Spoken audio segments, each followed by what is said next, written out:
Oh, we're gonna be doing a longer Higurashi stream today. Hazel, what are you doing? Hold on. Before we start the horrors, I must play with my cat.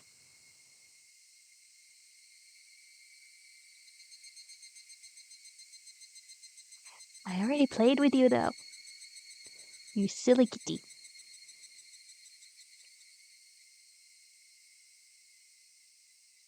I thought this would have been good enough, but no. Oh well. Alright. Let's get started, shall we? I think we were only on like chapter 2 or 3 of arc 6, so let's get to it. Okay, that looks good.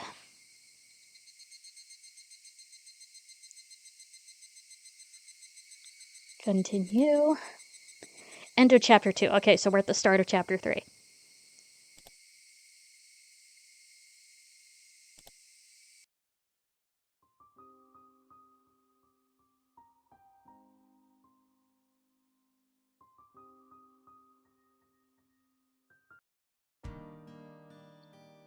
I don't want to see any sweets for at least 3 days.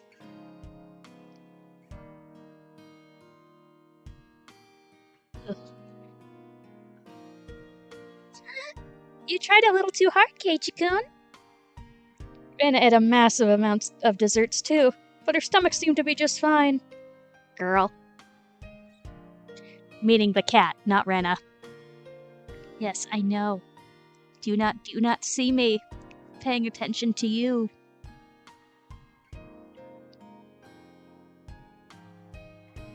Alright.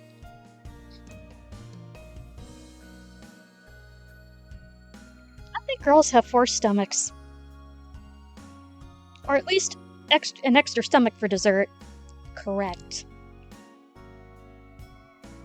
It's very rude of you to say something like that to a lady. This is what you get for being rude. Bam. Ow! Stalka poked me very hard in my bloated stomach. Ah! Stop it! Please don't poke my stomach! I'm gonna throw up! Satoka and Rika-chan grinned mischievously upon hearing that. A chill ran up my spine. Why were they smiling like that and walking towards me so gleefully? Glee! No, stop it, you cold-blooded demons! This is a once-in-a-lifetime opportunity. Do you really think I'd let it slip away? Beep. Your bloated tummy is in danger, Keiichi. Your big wiggly tummy is so cute. Stop it! Oh no! Rip Keiichi and his innards. Rana joined Satoka and Rika-chan in torturing me. We were still making a lot of noise outside the restaurant. I desperately blocked my stomach from their attacks, but someone else hit me from behind. Oh, hi. Ow! Who is it? Hi, Shion! Hello, hello! Nice to see you, Kei-chan and his funny friends. Oh, Shi-chan! Hello! You weren't at the restaurant today, were you? You gonna come up, or no? You gonna commit?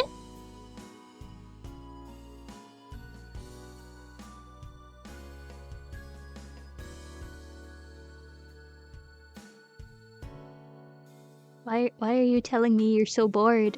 I know you're not. You just think you are.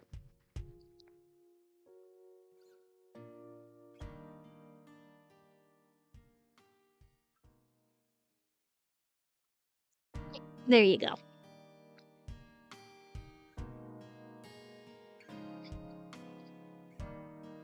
Come on and settle in for story time.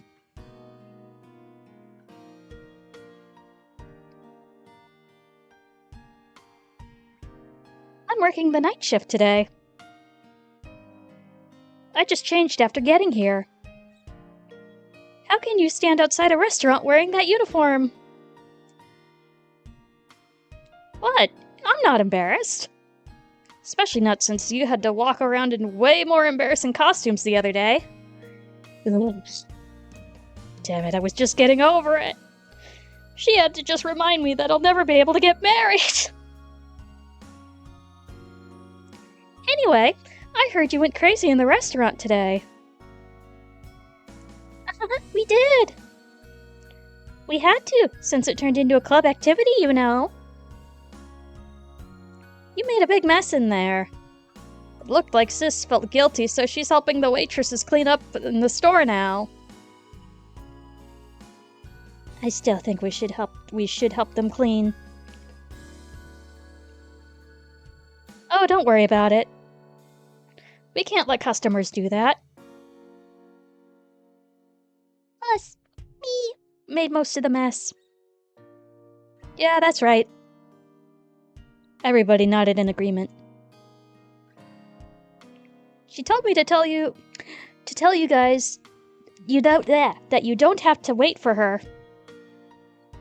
You can go home now. No, we're going to wait. Right, everybody? Ren asked for our agreement. Of course we decided to wait without hesitation.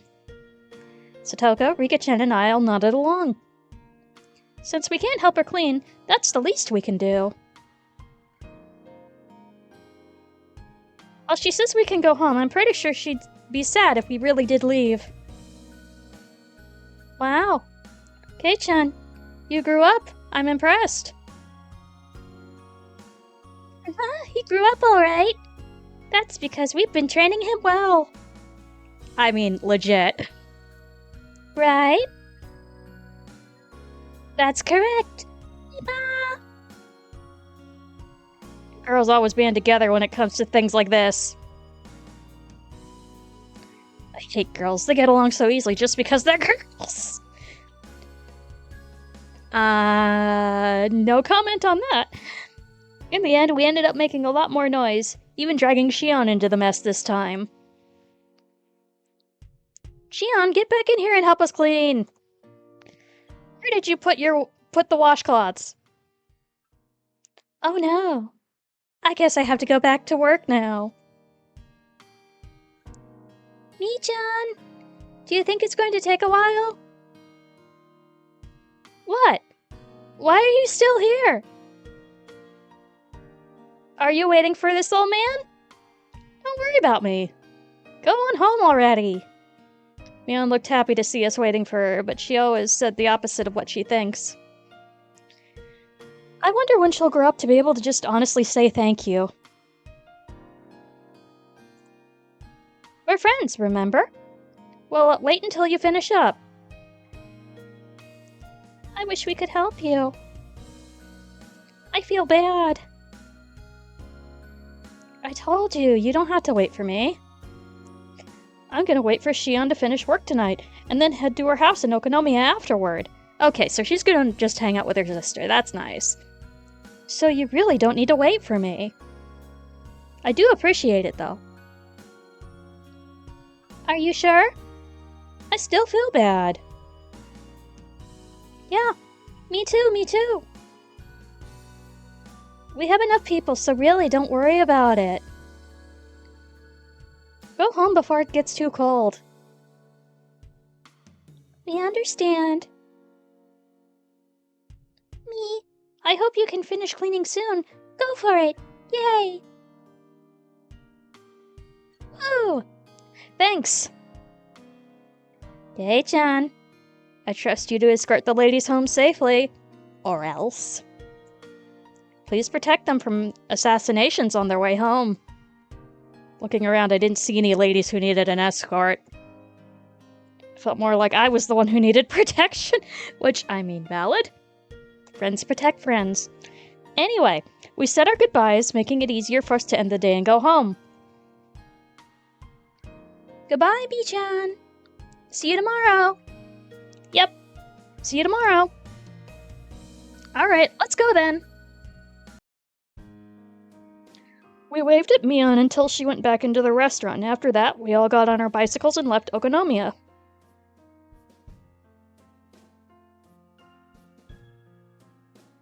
On the way home, we talked about how exciting it had been today, and it looked like everyone was still fired up. And I should be getting into an ad break here soon-ish.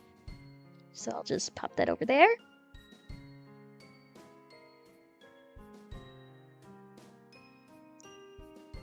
Yep, there it is.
Alright, looks like we're back.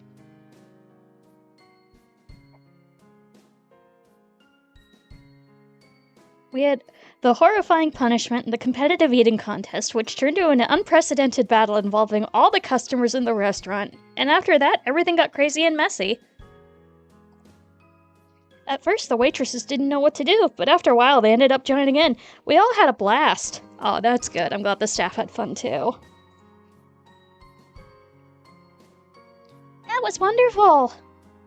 Did you see what Tomita and Okamoto did? How amusing it was! I felt sorry for Kameda-kun and Irie. So did I, but didn't you think my speech was great? Everybody in the restaurant was on my side after that. Keiichi, you might have been somebody really important if you were born into a different era. We'll get to that. What? This idiot? He's much too full of himself. An idiot will always remain an idiot, no matter when or where he's born. If he was born in 100 years earlier, he might have gotten printed on bills. Money with Keiichi-san's face on it. How pathetic. That would only be worth 2 cents or 300 yen at most. Or 2 or 300 yen at most. Satoko and Rika-chan kept up their continuous chatter. I was a bit tired after the day's event, so I just listened quietly. I noticed the wind was getting colder. Our shadows were getting longer as well. Satoko and Rika-chan still had a lot of energy left. But what about Rena? She'd been very quiet. Maybe she also had a stomachache from eating too much. I looked at Rena to see. However, I was wrong. Rena was... I don't really know how to describe it. She looked very satisfied. She looked like she really did have that much fun. She looked like she was happy as she could ever be. I could tell that without her saying a word. When I looked at her, it made me realize that the word fun wasn't enough to describe what we did today. Seems like you had a lot of fun. What about you, Keiichi-kun? I had a blast too. I wish we could have as much fun tomorrow and the day after tomorrow too. I feel the same way. I wish from the bottom of my heart that the time we spent in the restaurant today would last forever. Wow, that's kind of poetic. Don't you agree, Keiichi-kun? Rena didn't notice that I had made fun of her. I might have been a little tactless. Suddenly, I regretted having said it. I do. I totally agree with you. But you know something? Today's not the only day that's been filled with happiness. A cool wind blew through her hair. She smiled at me, and for some reason she looked very mature. Her appearance made my heart skip a beat. Every single one of our days in Hinamizawa is a wonderful, precious, and irreplaceable day, full of happiness. Will do, Sol, thank you.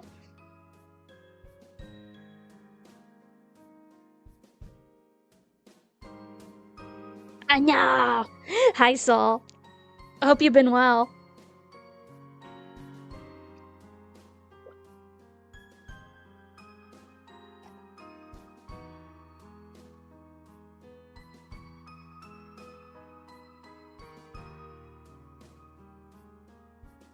I am amused at the 1 week I take off to spend with my friend. It's like, you missed your affiliate anniversary! And also, by the way, you hit 200 followers! It's like, of course, on the 1 weekend I take off. But it was a good time. We had a lot of fun.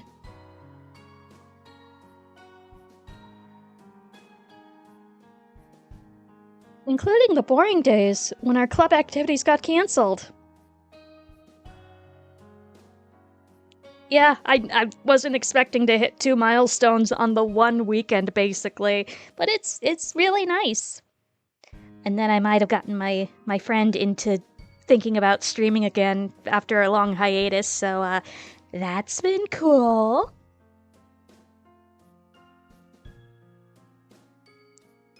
Mm-hmm.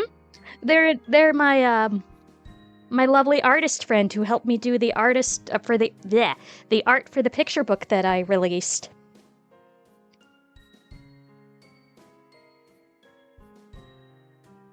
Rena, you think about things in a very mature way. No, I don't. Honestly, I'm still not done playing around yet. Maybe it's just because I'm still excited. Rena laughed, and that made me laugh too. Stoko thought that we were laughing because we said bad things about her, and she started bugging me about it. Once again, we made a lot of noise, like we always do. Well, Satoko and I are taking this turn here. Mika, why not walk with them a little further and turn where the tobacco store is instead? Did you forget our nightlight burned out? Without that, it's too dark for us to sleep. Oh, that would be quite a problem. Oh, I see. You two need to go to Makino-san's general store. Then I guess we'll say goodbye here. You better take this turn or you'll have to go the long way around. Makino-san's general store? Oh, right, that's where it is.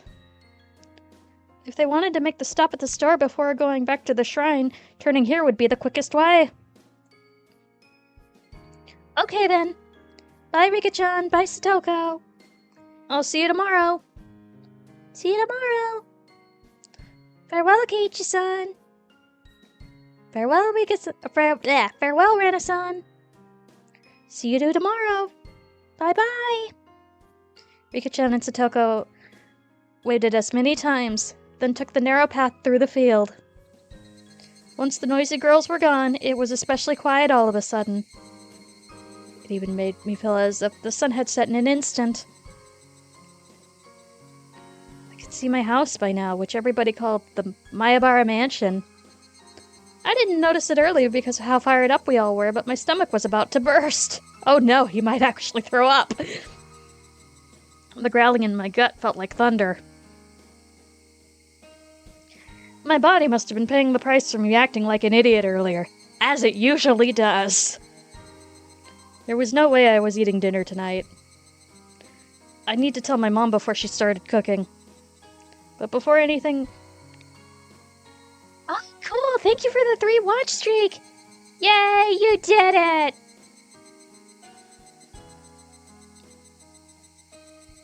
Before anything, I had to get to the bathroom. Ugh. My stomach was churning. Hugs for you too.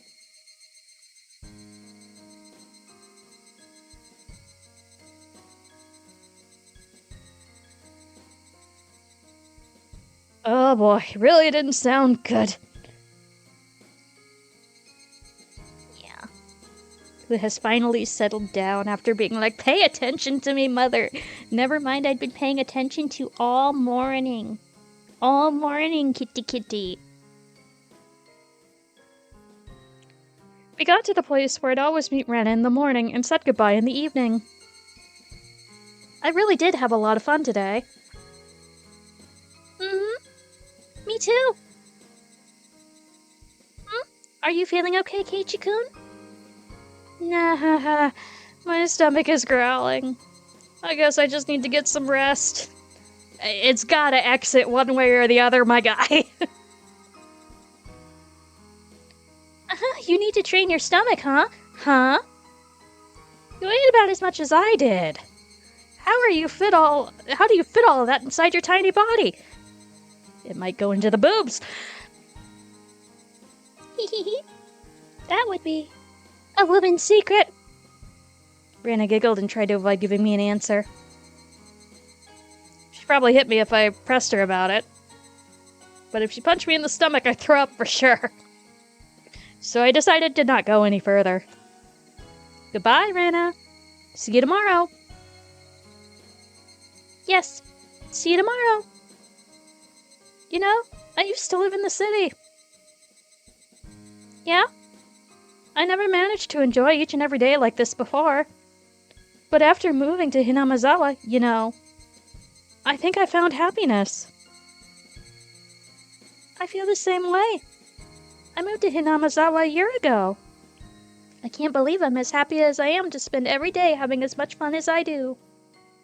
I see. I'm sure tomorrow will be the same. That's right. We had so much fun yesterday and today. So tomorrow will be the same. With all the fun we have every day, I sometimes feel like I'm going to trip and fall sometime, and it kinda scares me. Ha ha ha. You fall when you fall, no matter how careful you are. That's why I believe we have to enjoy every moment as much as we can. You're right. We gotta enjoy every day as much as we can. Well, it's probably time to go. Please say hi to your parents for me. Well, I still have a lot of energy left. How? So I'm gonna go treasure hunting. Wait, are you going there now? You sure are resilient. I'm impressed. What about you? Would you like to come along? I found a new trash pile that I haven't dug up yet. Might find something totally cute in there. I'm sorry, but I gotta pass. Besides, looks like a storm's brewing. I think you should go straight home, too. Oh, I usually find something cute when I had a wonderful day like today. So I'm gonna go there just for a few minutes. Hee. I felt sick enough that I didn't feel like going with her. If I felt better, I would have gone treasure hunting with her for sure. She didn't want to go home yet, because she didn't want the fun day to end. That's exactly how I felt, too. I understand. Bye, then. I hope you can find something cute. Yep. Thank you. Bye-bye. Keiichi-kun waved over and over as if he didn't want to say goodbye yet. Hi, Kitty! How are you?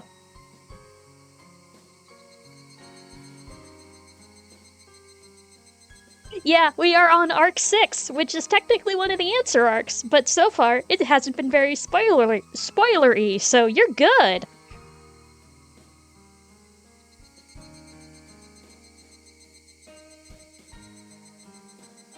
But after a while, he was gone. Well, I had to go too, because I was going to go treasure hunting. I love cute things. Yes, Sol is correct. had such a wonderful day today that I'm sure I'm going to get lucky at treasure hunting. I definitely will find some wonderful treasures. I pedaled my bicycle with determination. Heck. Thanks! I can't believe I've been an affiliate for 3 years. Also, this is the cutest tomato. I love that emote. I love all my emotes. I'm completely biased towards my own emotes.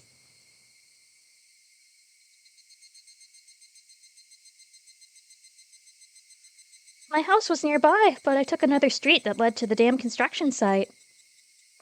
It might have been okay to go home just then. Huh? What? Hype train? What? My alerts must be hidden behind the thing.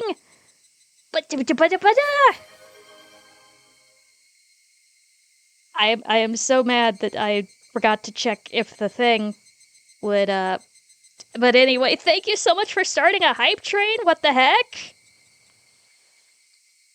Yeah, why does that not work for you? It should work for you.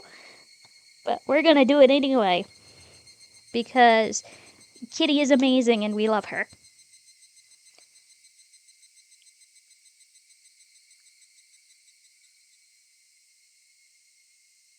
Yeah, how level 2? What?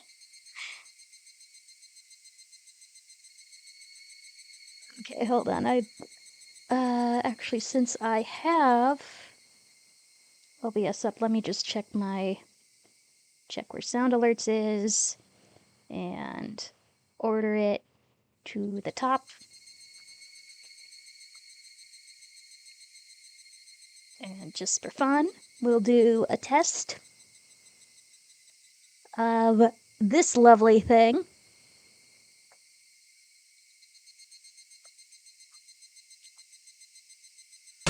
There it is.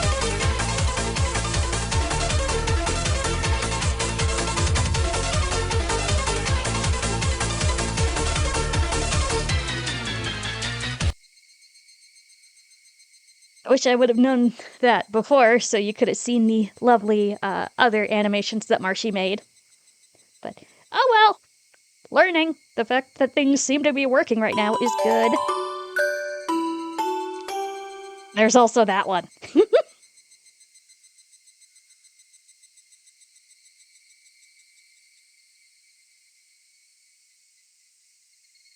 But seriously, you're lovely, thank you. I had to. Once the car emote was finalized, I had to.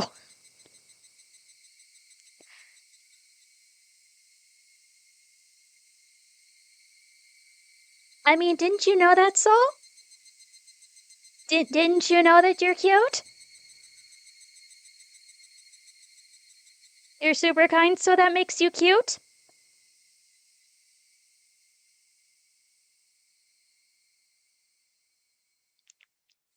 I might have been okay to go home just then. But I hesitated to go since I didn't want to be seen. Good. Good. I had so much fun today, and I wanted to continue feeling happy for as long as I could. It was already getting late, and it felt like it was getting dark faster than usual. Just like Ichigan said, the clouds in the sky were growing darker. It might start raining hard.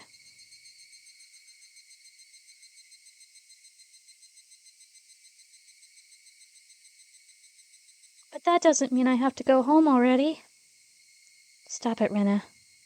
You had so much fun today. You have to stay happy for as long as you can. I'm happy. I enjoy every day. Rena, say it. Say the magical words. How? Don't be embarrassed. You're not dumb or anything. No, you're probably one of the smartest characters in this franchise.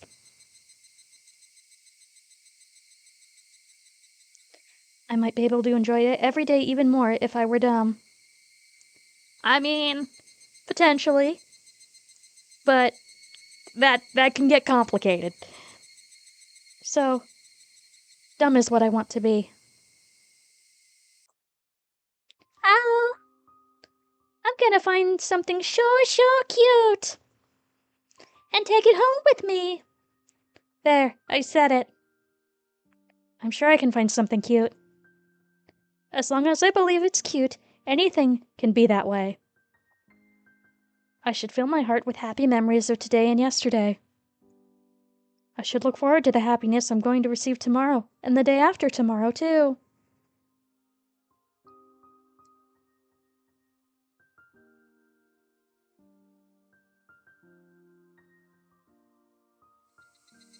I reached the dam construction site.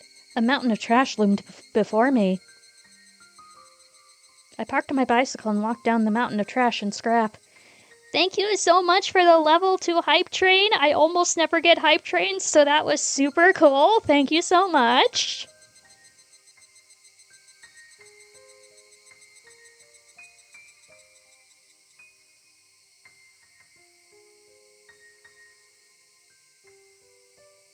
Yeah, no, that's the whole point of Higurashi is it gets you with the, oh, it's gonna be like one of those key visual novels where it's gonna make you cry and feel emotions. It's like, no, it's trying to scare you.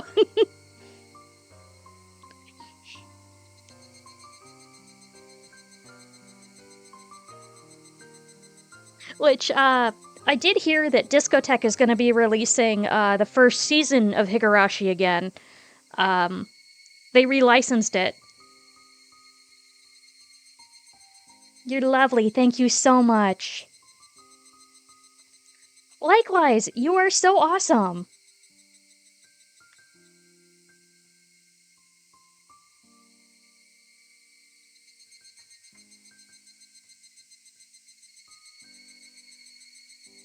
This place is my castle. Aw, y'all are sweet. Thank you so much.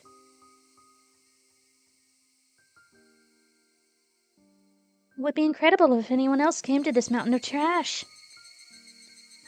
I've come here many times and I usually stay for a long while, but I've never seen anybody walk by. Oh, I know. The first season opening's really good, but the second season opener is my absolute favorite. I love that song and I love the visuals that accompany it to pieces.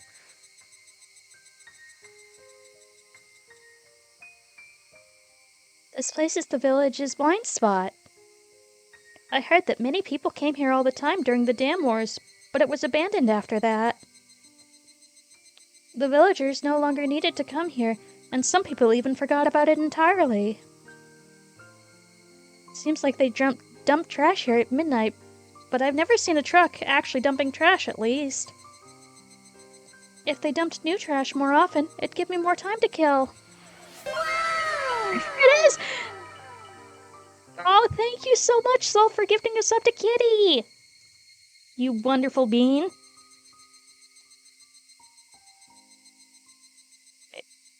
You both start with K.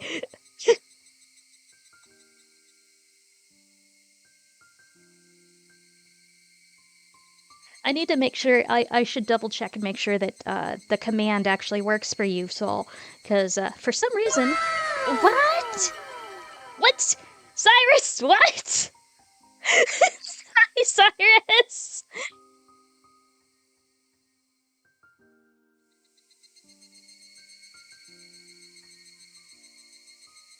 Yeah, I don't know why it's not working for you. I should check on that. I thought I did, and I thought it was okay, but I guess I need to redo it, because I want you to be able to do the SOs and other lovely things.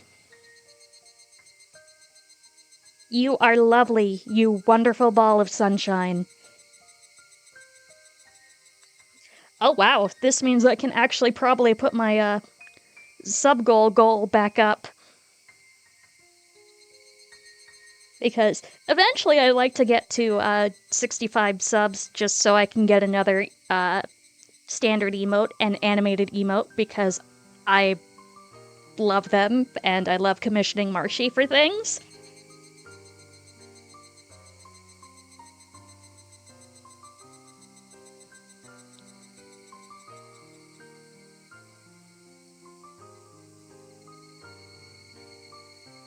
If they dump more trash, they give me more time to kill. Yes, please enjoy my wonderful emotes made by the wonderful marshmallows.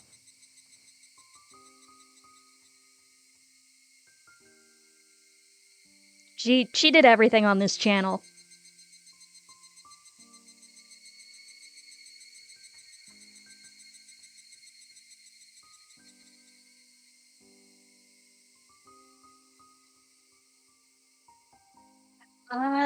Let's see where we are at this point.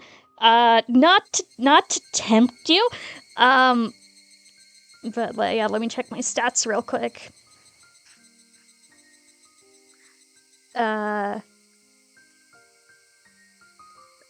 You lovely people have put me at 18, so, not to say gift, like, 42, or something. I'm bad at math, but that would definitely be a goal for the rest of the month. Or not month, the upcoming month. Time is weird.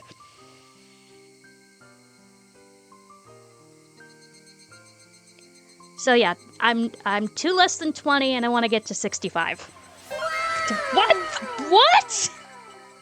Cyrus, what the?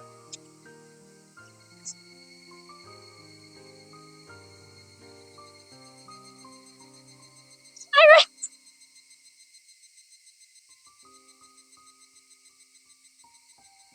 Cyrus! You're wonderful, thank you. Just leave in a blaze of glory.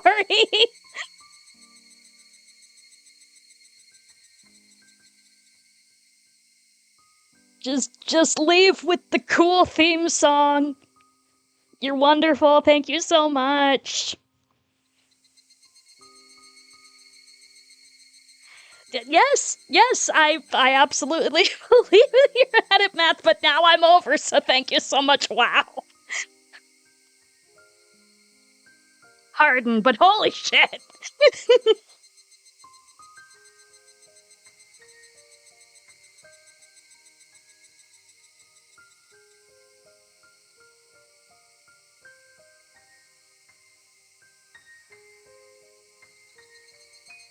Okay, wow.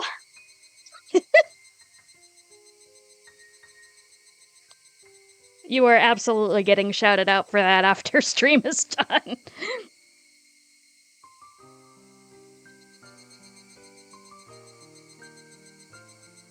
Anyway, back to the horrors.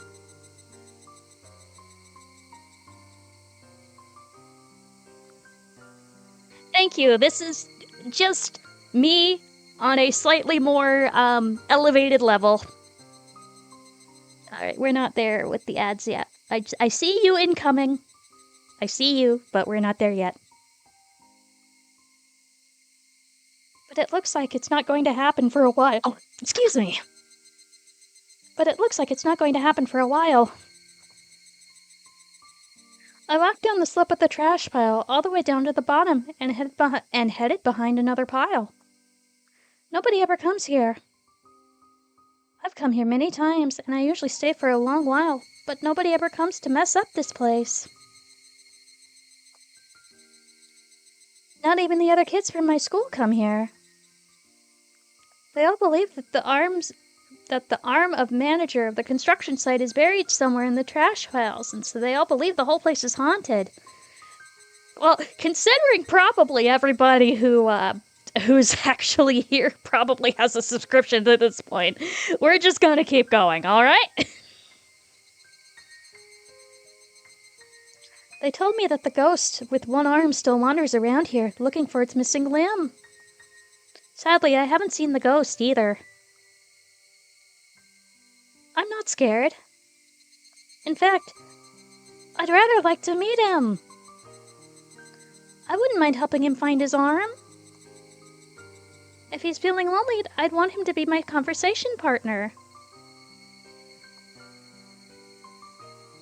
There's a station wagon buried in the trash pile. A whole freaking car! It doesn't have tires, but other than that, it still looks like a station wagon. The station wagon is my secret hideout. She's got a secret base. Her secret base is a car. Unfortunately, the sliding door and rear doors don't open. So whenever I want to get in, I have to enter the car from the passenger seat and crawl into the back from there. Yeah, no, we're still going because I'm pretty sure everybody can see. Unless somebody tells me there's an ad. Of course, I take off my shoes at the passenger seat. When you look at it from the front from outside, it's just a dirty, abandoned car. On the inside, it's nice and clean because I had to sweep it out and decorate it a little. Oh yeah, no, it absolutely is her secret base. That took me a long time. Back seats are lying flat because I wanted to have as much space as possible. I found a mattress in the trash pile and put it into that space instead. It was a bit dirty, so I brought a bed sheet from home and covered the mattress with it. I put my favorite cushions on top. With that, it turned into a perfect bed. I've put cushions and stuffed animals everywhere. Oh.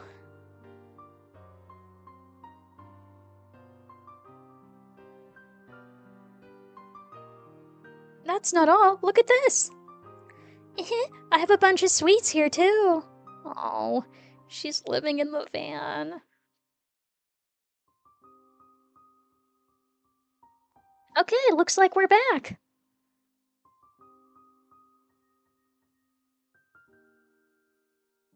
Absolutely. I have a bag of fruit candy in 4 different colors, and some cookies, but they're going bad. I have to throw them away. My bear-shaped water bottle is empty. When I come here to spend some time on Sundays, I usually bring this water bottle with some sweet tea in it. I have a box of tissues, a flashlight, extra batteries, and other daily necessities in here. Oh. I also have a few books to read in order to kill some time. While I'm at it, she doesn't want to go home. And I have this. What do you think of this? What do you think this is? Ta-da! My hideout is suddenly lit up thanks to the table lamp. There's an electrical outlet on the side of an old nearby construction office. I thought they'd have cut off the power years ago, but to my surprise, I was wrong. Electricity is still being supplied to the outlet. When I found tons of extension cords, I came up with the idea to connect them all and make the electricity come all the way to my hideout. Now I can spend time here comfortably with some sweets, books, and lights. If I wanted to, I might be able to spend a night here. Oh, Rena, no. Do not spend the night in the abandoned car. But I may catch a cold since it gets very cold at night. See? This is a very nice hideout, isn't it? At first, I thought somebody would find it and mess with it. But it hasn't happened so far. That's because nobody comes here, and everybody forgot about this place. That's how this place became my perfect secret hideout. Oh. Fortunately, I ate so much today that I am still full. I can tell them that I was playing with my friends at her house and ate dinner there. I'm going to stay here for a while and relax. And I'm going to treat myself. I loved the water gun battle yesterday. My heart had been pounding, and when I fought one-on-one with Keiichi-kun, I also had great fun at Angel Mort today. I'd never experienced such a crazy game with so many people in my life. I was still feeling the after effects, and I was sure I'd had a dream about it tonight. That was why. I wanted to bask in these happy feelings. That's why I'm going to treat myself in here. I should take off my shoes and stretch my toes. I should cherish the time when I can be myself. Once I took my shoes off, I felt so relaxed that I didn't want to put them on again. I played all day, and I was very tired. The treasure hunt could wait. As it got darker, the light from the table lamp became encouraging. It really was getting dark faster than usual. All of a sudden, I heard the sound of raindrops hitting the roof of the car. Pitter-patter, pitter-patter, pitter-patter. The interval between drops got shorter and shorter. Well, bam! Then it became a continuous sound. I began to hear thunder. Even though it was raining heavily, it remained very quiet inside the car, making me feel like it was a different world. It's my castle, after all. I feel a bit cold, so I unfolded my big blanket and hid under it. I'm here alone under a warm blanket that has my scent. Even though nobody knows where I am at the moment, I feel like I'm left alone under heavy rain. I still feel secure and free from anxiety for some reason. I felt like this heavy rain was keeping my enemies away from my castle. I liked it that way. This place is full of small happiness. It's full of my favorite things. That's why I'm happy whenever I'm here. When I put another blanket on over me, I felt as warm as if I were in bed. I listened to the soothing sounds of the raindrops hitting the scrap iron in the trash heaps, and it made me feel sleepy. This is a castle of trash. This trash came here because nobody wanted it. This is where it lives. This is the country where unwanted refuse lives together. I felt like I'd fit in here. Oh no. But at the same time, I knew that was just a temporary place for me, as there's somewhere I had to go back to. No, I shouldn't think about things like that. Whenever I realized I don't belong here, I remember I'm in the middle of a very dirty pile of trash. I should just doze off for a little longer. Thinking is poisonous. I wanted to keep myself out of that poison so that the kind Rena within me could stay pure. A little bit longer. Just a little bit longer, and I closed my eyes.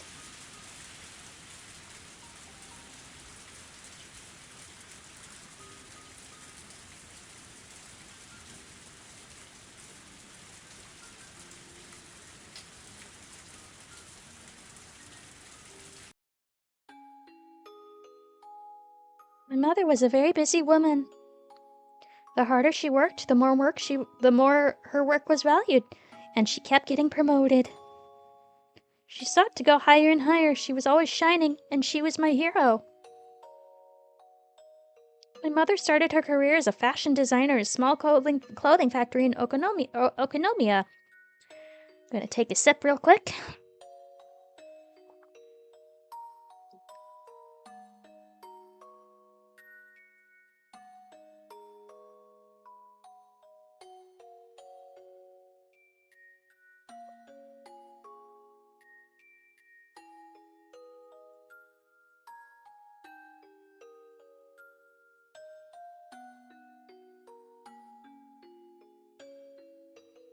My father was a designer too.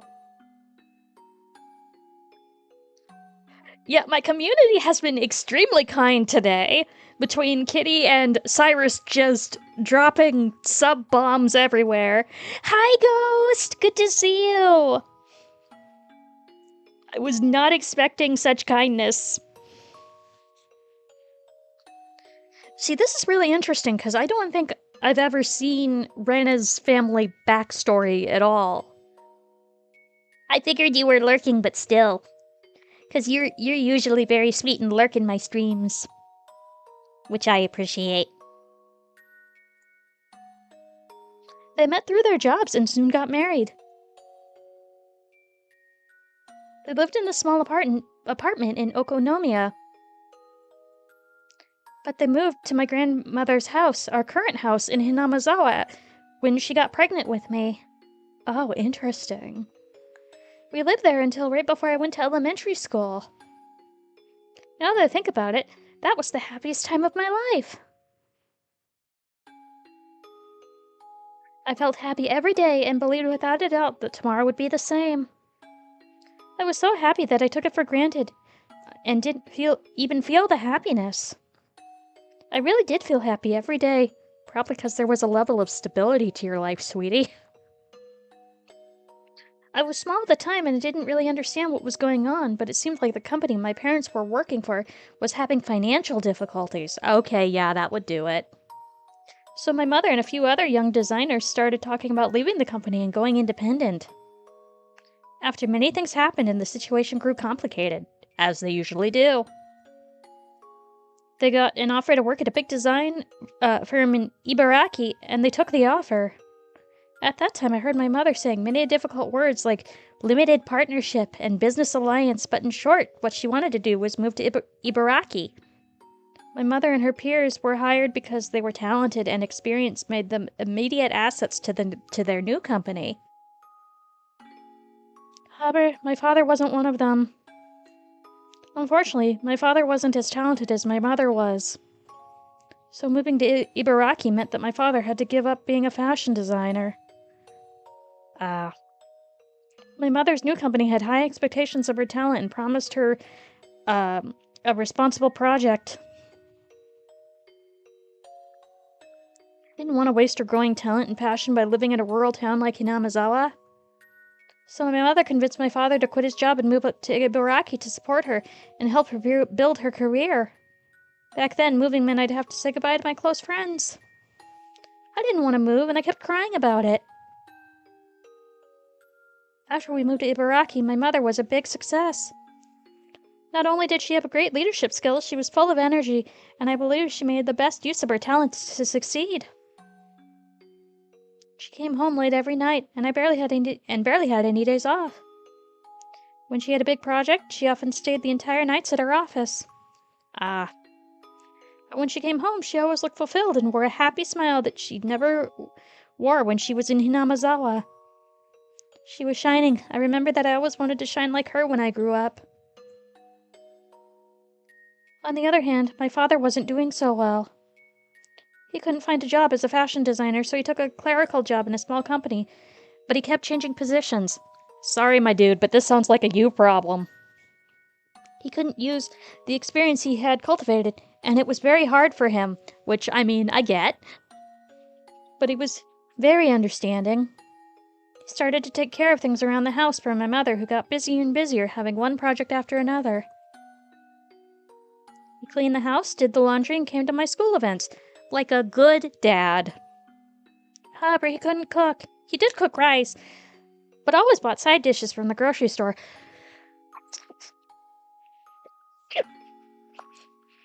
Sorry about that.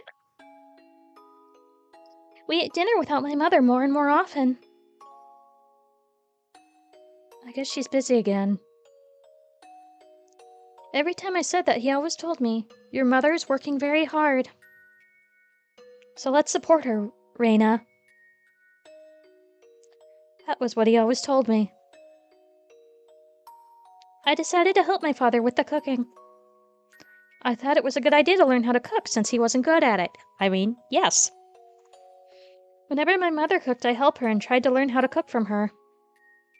She apologized for not having enough time to cook for us, but she was happy that I was learning.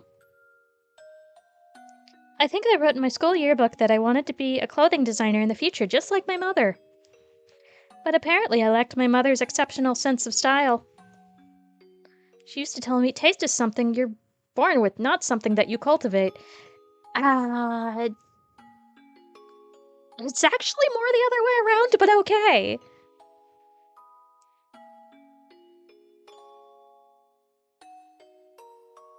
I do plan on stopping by, for just to watch Repo for a little bit. Good luck at work. Thanks so much for stopping by.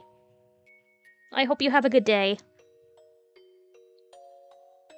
I remember I was discouraged to be a designer because of that. That's why I decided to reach her by getting better at things she wasn't good at, instead of trying to be like her. I wanted to be good, not only at cooking, but also at doing things around the house, such as cleaning and doing laundry and grocery shopping. I remember my father was really happy that I did all that for him because he wasn't good at it at all. Okay, so this sounds more like it's we're all trying to pick up the slack where other people lack. Okay, this is okay. He couldn't find a job and spent a lot of time at home, so seeing him enjoying spending time doing the housework with his daughter, he seemed to enjoy spending time doing the housework with his daughter more than anything. Okay. I started to become better and better at filling in for my mother. She started to get too busy to do any of the housework at all, so she moved on to a more responsible position at her job. She took me out to many places, as if to compensate for leaving me alone all the time. She used to say, "Let's go eat something delicious without telling your father," and took me out to a restaurant. Okay. She took me to a high-class restaurant and amusement parks. Sometimes it was only me and my mother. Sometimes it was with her friends from work. All right. She took me to a beach barbecue one summer with those friends. I was introduced as her daughter, and every one of them pampered me. I still remember there was this one guy who particularly doted on me. He was a good-looking young man. I called him Uncle once, and he got mad at me. Who was nicely tanned with dyed brown hair. This young man often came with us when we went out. Oh, really? Oh, really? When my mother took me somewhere, she usually made several phone calls for her work during the day, and sometimes she took me out to a place where she could also do her work at the same time. So I didn't feel awkward when people from her work came with us. But I always preferred to be alone with her, so I was happier when we could do that. One day she took me to a very high-end part of town. Of course, she always spoiled me whenever we went out. She bought me things and let me eat whatever I wanted. But she especially spoiled me on that day. She took me to many expensive-looking boutiques and accessory stores. She was about to buy me something, but I told her not to get it because it didn't look good on me. Without hesitation, she bought it anyway. I remember there were many zeros on the price tag. On that day, I realized my mother's design work had made her a very successful woman, and she was earning a lot of money. We took a break at a ridiculously expensive-looking restaurant that probably charged 1,000 yen for a glass of orange juice. My mother clapped her hands and spoke with a smile on her face. She asked, "Reina, would you like to make your dream come true?" When I was in kindergarten, my teacher gave students a topic to draw a picture of. The topic was my dream, and I drew myself eating a mountain of fruit parfait all by myself. What my mother meant to say was that she was going to make that dream come true for me. Parfait! It was a normal day. It wasn't my birthday or anything. But since my mother always spoiled me when we went out together, I didn't feel awkward about it at all, and I accepted her offer with a happy smile. There were 5 or 6 fruit parfaits in front of me. I remember it looked exactly like the world I drew, and it felt like I was floating in a dream world. It was too much for us to finish. But we dug our spoons in, and as if we were playing in the mud, and we really enjoyed eating it together. It was my first time to experience getting full by eating only fruit parfaits, and I remember I was so very happy. I enjoyed tasting the happiness and chatting with my mother. Reina-chan, do you remember the man who went to the movie and had dinner with us last time? Are you talking about Uncle Akihito? Though I can't call him that or he's gonna hit me. Reina-chan, do you like Akihito-san? I hate him. He always teases me. That's because he likes you. You got along well with him at the barbecue. Well, I get along with him every now and then. Every now and then? My mother laughed. I didn't know why she brought up the subject, but I didn't really pay attention to it because I was too young. Now that I think about it, she was breaking the news. I just didn't notice it because you were a child. Reina-chan, who do you like better, your father or me? You? It wasn't that I hated my father or anything, but I thought giving her the answer was appropriate after she spoiled me so much, which, yeah, that's a level of manipulation. If I said I'm going to live in another house, away from your father, which of us would you like to live with? Huh? I'm thinking about divorcing your father and getting married to Akihito-san. At that time, my mother was a very successful woman. I didn't know this at the time, but she was drafted by a headhunter who worked at a bigger company when she was promoted to a higher and more responsible position, one where she could bring out the most of her talent. Of course, the position wasn't the only thing she gained. Compared to my father's low salary, my mother was earning enough money to support a family of 3 and still have some left over. Nice. I kind of realized it from the way she spent money. The greater her position she achieved, the more she spent. Time with people at her level. All of them were bright and talented. Compared to them, my father might have looked unattractive to her. And it also could be that he wasn't really trying, but, that's just me speculating. I liked Uncle Akihito. But I liked him as one of my mother's friends, not in the same way I liked my father. Which, yeah. I liked my father and mother equally, so it was very shocking to me that my mother wanted to divorce him. I felt like the ground below me was beginning to crack. The expression, I realized, actually fit my situation very well. I had to choose which side of the cracked ground I wanted to stand on. My mother told me to live with her at her new house. Her new house meant the house Uncle Akihito lived in.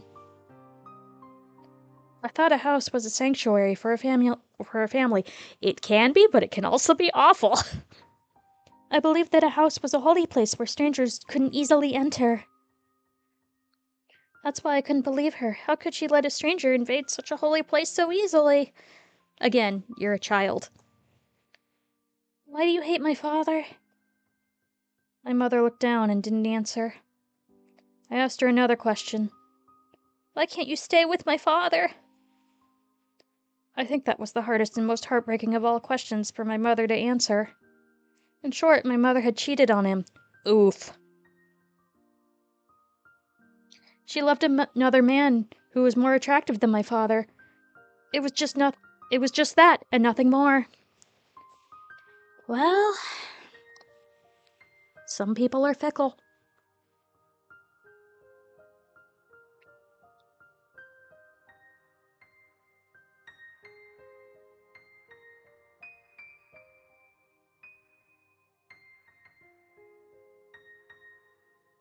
I knew more than anybody that it wasn't my father's fault. First of all, he decided to move to Hinamizawa to support my mother as much as he could. Move from Hinamizawa. For him, nothing good had come of that. Actually, I think he had a very tough time since we moved to Ibaraki, yeah?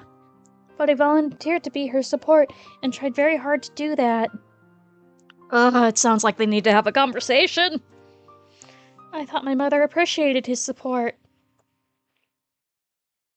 So, I took her decision as betrayal. I told her that I disagreed with everything, including their divorce. I said it very loudly and it made everybody in the store jump.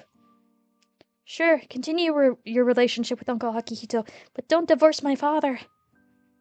I felt bad for him. I felt terrible for him. He's been doing nothing but support you patiently this whole time. How could you do such a cruel thing to him? Yeah, no, that's the thing. It hurts no matter who does what to who. I screamed as loud as I could. Then my mother answered. It's too late. Why? You haven't talked with my father about this, have you? It's not too late. Oh no, she's pregante. Pregnant.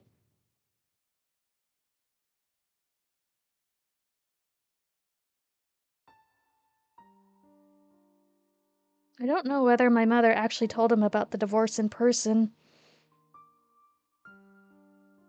A middle-aged woman who called herself a lawyer came to the house several times to talk to my father on my mother's behalf. She sometimes called him, too. My father begged the lawyer to let him speak directly to my mother many times, but it never happened. Oof. Oof. I could tell by the way they talked that they had no clue that he had no clue that my mother told him she wanted a divorce. Well, again, I'm not even sure she told him in person. Oof. The lawyer told him not to meet my mother, not to call her at work, and many other things, too. To top it all off, she told him not to see my mother ever again. Woof! He wanted to talk to her. He called some of their mutual friends, but only found out the name of the guy she was having an affair with and nothing more. He asked me, "Do you know the guy?" I told him, "I do." I also told him that he was a funny guy and had given me candy many times. I'll never forget how he looked when I told him that. He hit me for the first time. "Why would you take this out on your child?" He hit me so hard that the handprint stayed on my cheek for a while. "Why would you take this out on your child?" Then he fell on the floor and cried loudly. Then I started to cry too. "Again, why did you take this out on your child?" I didn't cry because he hit me. Uncle Akihito was kind to me, so I liked him and talked to him out of courtesy. No, that wasn't it. Girls had to be kind to everybody. Ding, ding, ding, ding, ding. That's what I thought. But I was wrong. I learned in the world that there are people you should be nice to and enemies you shouldn't be nice to. The enemies are the ones who would destroy my life with their very existence. Oof! Whether they meant to harm me or not doesn't matter. They're like weeds growing in a flower bed. Dandelions are innocent, but they take all the nutrients of from the tulips for the tulips from the soil. That's why we have to pull them out. The dandelions did nothing wrong, but they're the enemy. Enemies are bad people. Oh no, we're getting very black and white here. That guy was a bad person. I shouldn't have accepted him. Ah! My nuanced brain is having a whole lot of trouble with her non-nuanced interpretations. I should have rejected him with everything I had. But by doing so, I might have been able to disrupt their relationship. By doing so, I might have been able to make my mother feel like their relationship was not going to work. But I also have to wonder, was any of this actually what the mother wanted? Was the relationship with her father just a convenience? Did she fall pregnant because, she wanted to be pregnant or because it just happened? There's a lot to... If I tried to do so, maybe my parents wouldn't have had to break up. Oh, yeah, the child divorce going, it's totally my fault that my parents are divorcing. My father and I cried together, but we cried for different reasons. He must have cried because it happened so fast and didn't make any sense to him. I cried because I regretted that I let it happen when I had the chance to prevent it. My father stroked my cheek and I opened his mouth and apologized, but he couldn't speak and just cried with me. Work on the apology, my guy. One day, the lawyer let me see my mother. My mother asked me to live with her at her house again. I didn't know what to say, so I just kept looking down and listened to her apologies. My father knew that I was going to see my mother on that day. So he handed me a letter and told me to give it to her. I don't know what he wrote in that letter, but for some reason I was able to imagine what kind of things he wrote, and when I felt it through the envelope. After all, the letter inside the envelope had a rough surface. He must have been crying while writing the letter, and his tears made the letter all wrinkled when it dried. My mother took the letter from me and told me she'd read it later, and was about to put it in her bag. I stopped her and told her to read it there. I wanted to see how she was going to take the last words that my father had left to her. But my mother didn't read it. She told me she wanted to read it alone later, and she put it in her bag. Yeah, no, she probably doesn't want to have a huge emotional reaction in front of her kid, or no reaction at all. At that time, I realized. No, it was more than that. I should say, I knew, because it was so obvious. I knew that my mother was lying. Yeah, probably.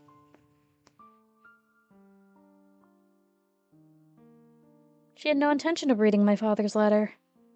Nah, she's already made her decision. Ugh. And with that, we'll go on to the ad break.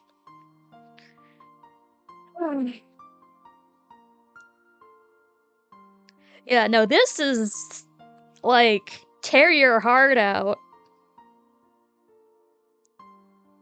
I'm gonna get up for a second while the ad break's going.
Okay, I'm back.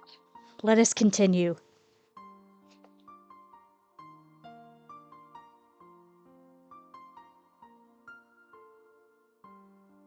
So she had no intention of reading the letter. She was going to throw it away after I was gone, but she lied just because she wanted to seem like a nice person in front of me. Oof!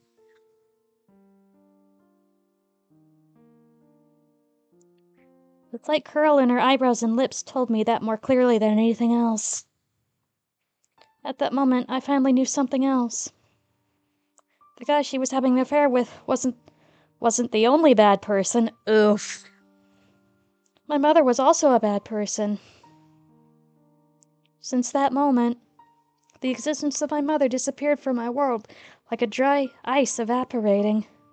Wow. I didn't have to hesitate about whom to live with anymore. I don't want to go to your house. The Ryugu house is my home. I don't want to see you anymore. Please don't ever call me. But, Reina, if you live with your father, you won't have... At that moment, I hated my name for the first time in my life. Please, don't call me Reina ever again. I have to go now. Goodbye. Those were my last words to my mother. No, to the woman who used to be my mother. After all, I spent many days without... After that, I spent many days without feeling anything. I didn't know if the days were long or short. I didn't know which season I was living in. It was supposed to be nothing out of the ordinary, not having my mother around. But every time my father saw things that reminded him of her, like her toothbrush, her teacup, or her favorite books, he shed tears, which left me frustrated. That's why I decided to completely remove her belongings from the house. I roughly threw her things into a black trash bag, which, yeah... I started to do so frantically. By the time I knocked down her wardrobe, I threw her music box hard on the floor, and broken her mirror, my mind was already not working properly. Yeah, no, this is not helping. When I try to remember what happened after that, I feel disoriented. That's because the pills the doctor gave me back then made me feel disoriented and lethargic every time I took them. Gotta love some sedatives. Seems that the dullness hit me especially hard. Since every time I try to remember that time, it makes me feel disoriented and lethargic, just like the pills made me feel. I destroyed everything that smelled like my mother. But the thing I wanted to destroy most might have been myself. Yeah, the very proof of the love that they once had for each other, maybe. Even after I threw all her belongings away, I couldn't stop feeling regret, and I decided to blame myself in the end. Oh no, Retta, no! Maybe I was thinking that I wanted to do damage to her reputation and successful life by destroying her daughter, destroying myself. When I was about to reach that very last resolution,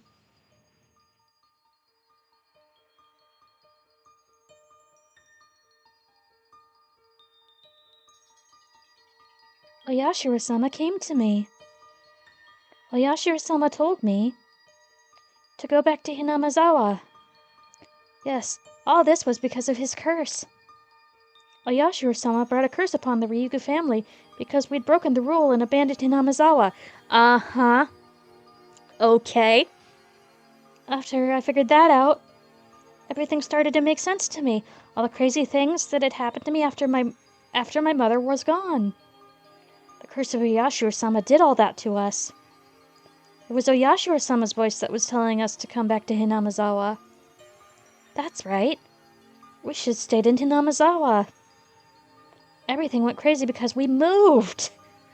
Uh-huh. Okay. We had to go back to Hinamazawa. I started feeling disoriented again, and a dull pain ran through my head. It might be a scream from within me telling me not to push myself too hard to remember any further. That house where we used to live in Hinamazawa was still there. My grandma had already passed away, and the house was the only property she left for us. I remembered that I used to live in Hinamazawa, but all I remembered that it was a village that I used to live in right until before I went to elementary school. I remembered the atmosphere of the village, too. But that was all I remembered. I forgot the streets and even the names of the close friends I used to play with. The neighbors knew the son of the deceased woman had come back divorced. They didn't know us, and we didn't want to know them. So it was almost like we moved to a new place.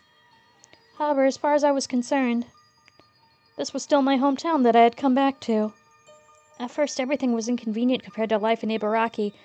It was hard for both of us to adjust. But we renovated the old house, and it was only me and my father. Life here seemed to make my father forget his pain from the divorce. Michan was very kind to me, and I started to get used to my new life, too. I did everything around the house, and we gradually went back to the time when we used to live happily. Anybody can live a happy life. People sometimes say that there are some people born to be unhappy, but I believe that's just an excuse for people who don't even want to try. Cough like your dad. I mean, what? I won't give in to fate. I won't give in to fate. I'll never give up trying to recapture the happy times that I lost. I'm going to become happy to the point where I don't even feel happiness anymore. I'm not going to cry anymore. I'll never cry again. I used up all my tears on the night my father hit me. The curse of Oyashiro-sama is over because we came back to Hinamazawa. Surely. So I'm going to have a happy life from now on. All of a sudden, big raindrops hit the roof of the car, and I recovered my senses. It was still raining hard. It had already gotten dark outside. The shadows the table lamp created were very dark, and it looked as if there was nothing else around me. If I turned off the light, would everything in this world disappear? I turned off the light. Darkness swallowed me. But the cold air and the sound of the rain didn't change a bit, and that made me realize I was still in this world. The curse of Oyashiro-sama. Did the curse of Oyashiro-sama do these crazy things to my family? No. Or did I convince myself to do it as an excuse for myself because I didn't want to feel guilty about the divorce? More likely. Sometimes I'm not sure. Since that time, Oyashiro-sama hasn't come to me. I sometimes feel like it was a delusion I created because I was mentally ill. But he did come at that time. I'm sure about that. Am I right, Oyashiro-sama? I was unhappy after I left Hinamizawa, but I came back and I'm happy now. But where am I supposed to go now that I'm unhappy in Hinamizawa? Where? Stop it, Rena. Don't think that you're unhappy. I am happy. I will be happy. I can definitely be happy. Suddenly I felt that the darkness swallowing me, I'd never be able to be happy again. I found the switch on the table lamp and turned it back on. When I looked at the clock, it was already past 11 p.m. I had to go home. I wouldn't have had time to prepare my lunch for tomorrow. At least I had to set the timer on the rice cooker. It didn't look like the rain was going to stop anytime soon. I looked out the window to see the rain, but I could only see my reflection. I talked to the reflection in the window. I'm so glad that my father's happy.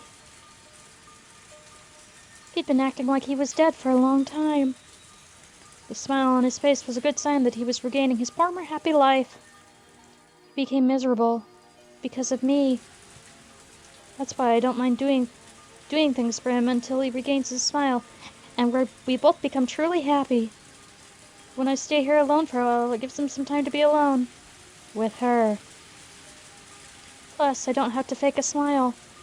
But then my reflection turned in the window tells me, Rana, you're such a good girl. You're kind to everyone and love them equally. You can make anybody like you. But did you forget something? In this world, there are people you should be kind to, and enemies that you have to reject with all you've got.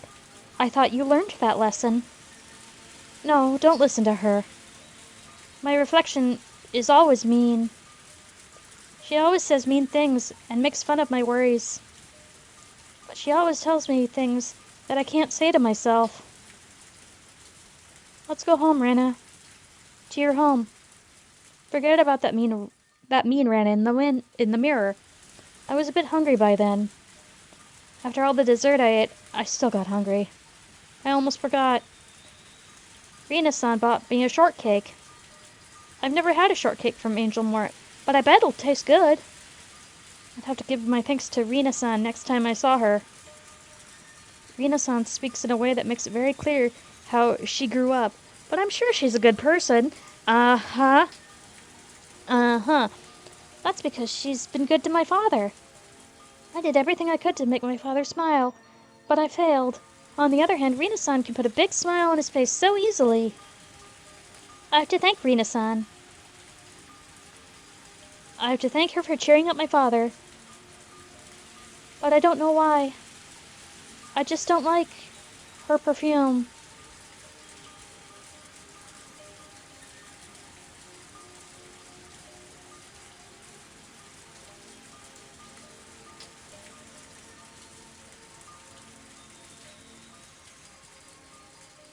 My summer picture diary, rainy days are on their way. Okay. Oh, don't call me Raina. View all new tips. My summer picture diary. Today I went to a swimming pool with my mom. Uncle Akihito came with us too. I don't like him because he's sometimes mean to me, but he's also a very kind and funny old man. He told me to call him Daddy for the day because he was going to play with me in the pool like he was my daddy. Which, don't ever do that. My mom called him Daddy, so I did too. Okay. Uncle Akihito looked very happy and gave me a lot of money. My mom looked very happy and it made me happy too. I want to play with him again. I hope my dad can come with us next time. Assault meme.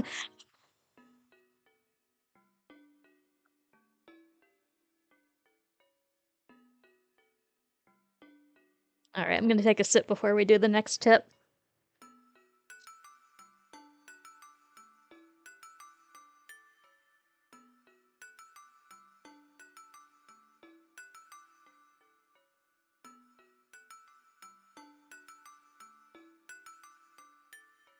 Rainy days are on their way. I opened the window and placed my cushion nearby and prepared to enjoy the weather. But she came over and disrupted my peaceful evening. She always ruins my time of solitude. You look pleased.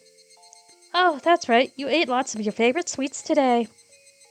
This girl loves sweets more than anything. I like them too, but I can't eat like she does. It'd give me heartburn if I ate the amount she ate today. She seems very happy. So I'll leave her alone for a while.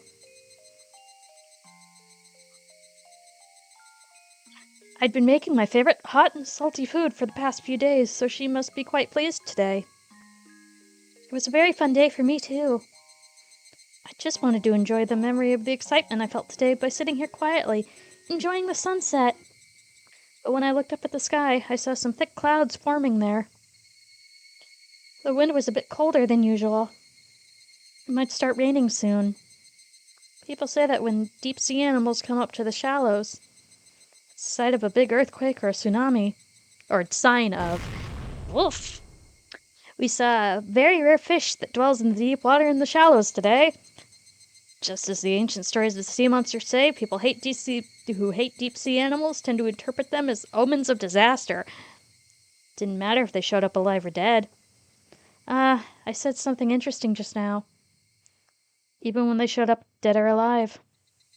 It was an omen of disaster. Oh, it might start raining soon. Yeah, I know, you don't have to tell me. I'll get the laundry.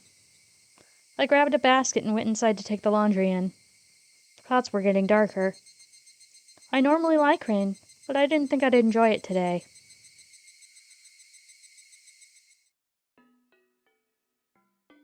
Alright, let's do a quick save.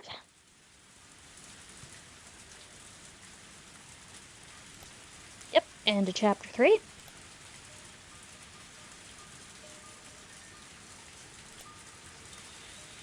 Continue.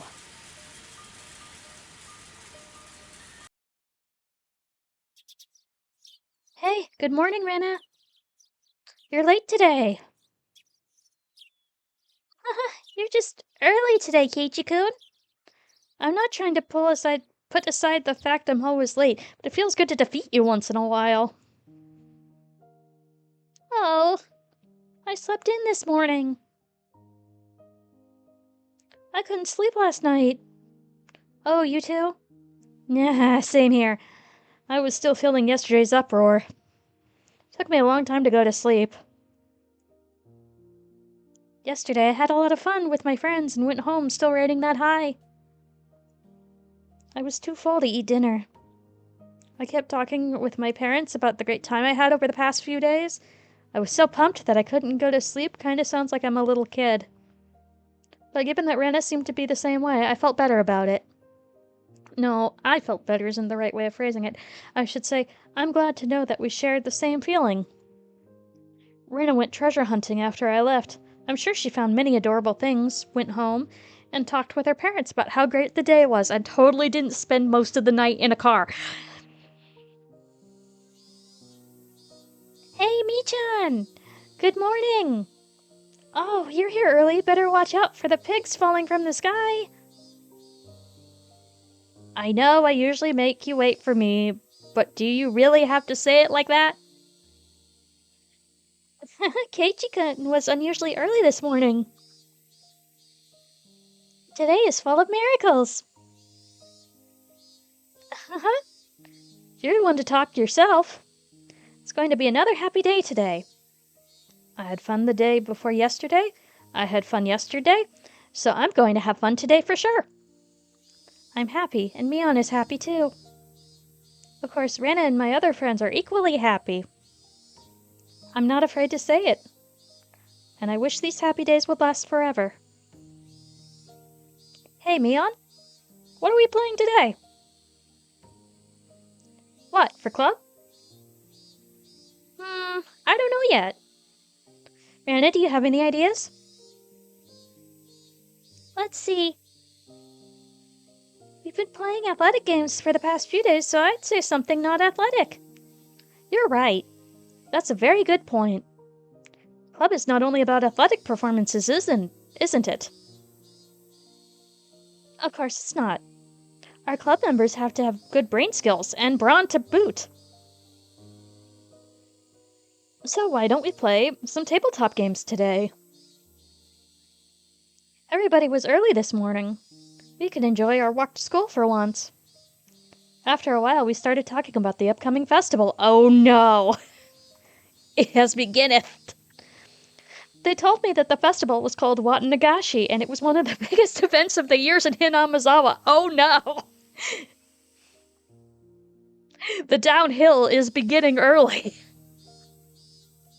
Yesterday, my relatives gathered at my house in Okonomiya. And they started talking about you, Kei-chan. What, me? What did the great people of the Zonozaki family talk about?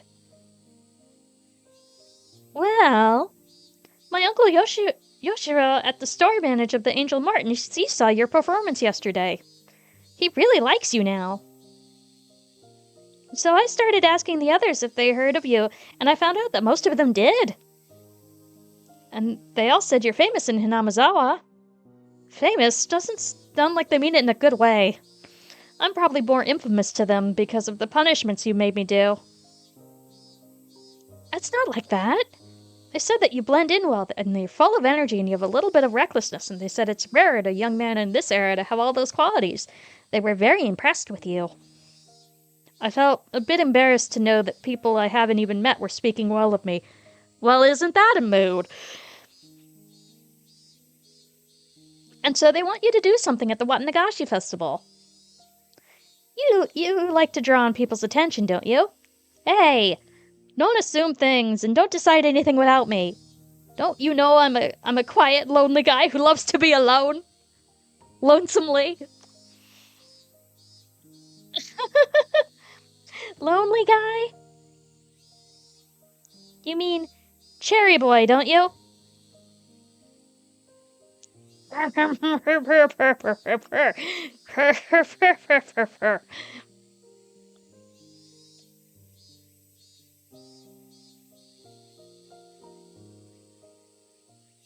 Hee hee hee. What's a cherry boy? Oh. Oh, Keiichi-kun, what does cherry boy mean? Oh boy, who wants to explain to your more innocent friend? Wow. Stop talking about nasty things, lady. Don't talk about things like that. We really were still feeling the after effects of yesterday.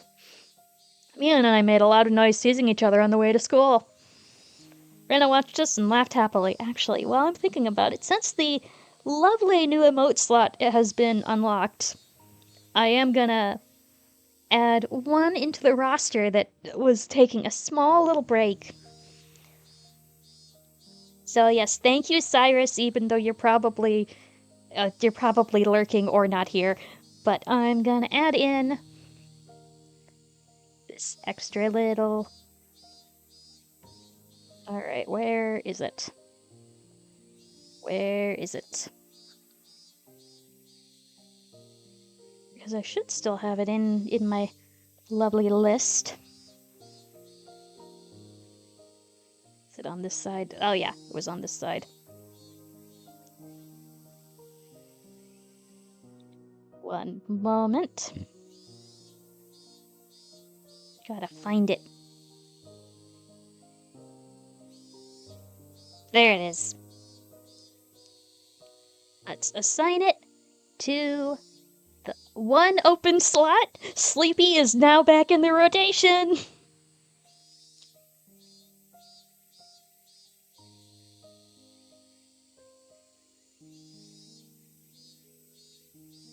Did it? You probably have to refresh to be able to use it, but Sleepy's back, so now I just need to commission a standard emote, which I already sort of have an idea for.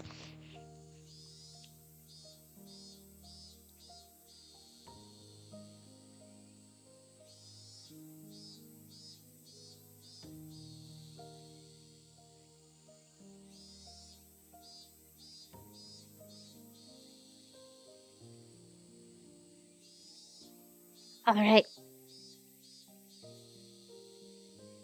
Rana watched us and laughed happily. Satoko and Rika-chan were already there when we arrived at school. They were also full of energy. Tomitaka-kun, Okamoto-kun were there too. From that, I can tell that they also had a good time yesterday.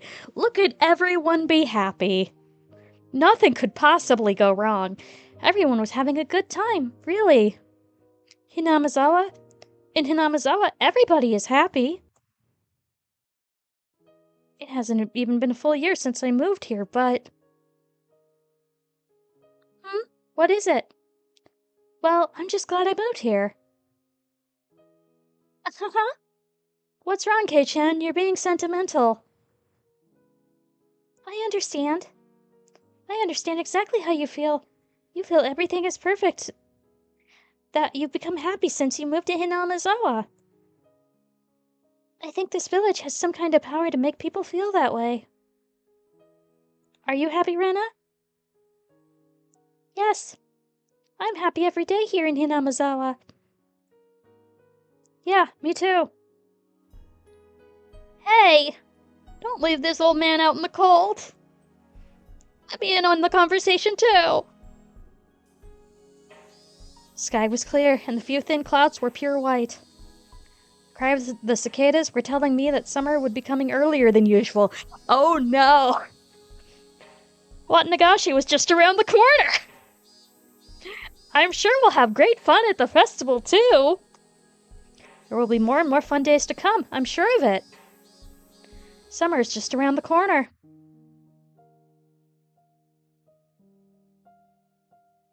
Alright, where are you?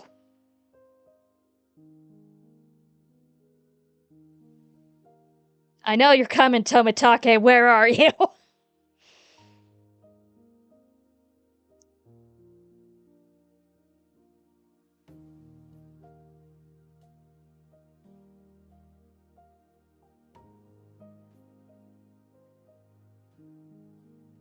Lovely scenic shots.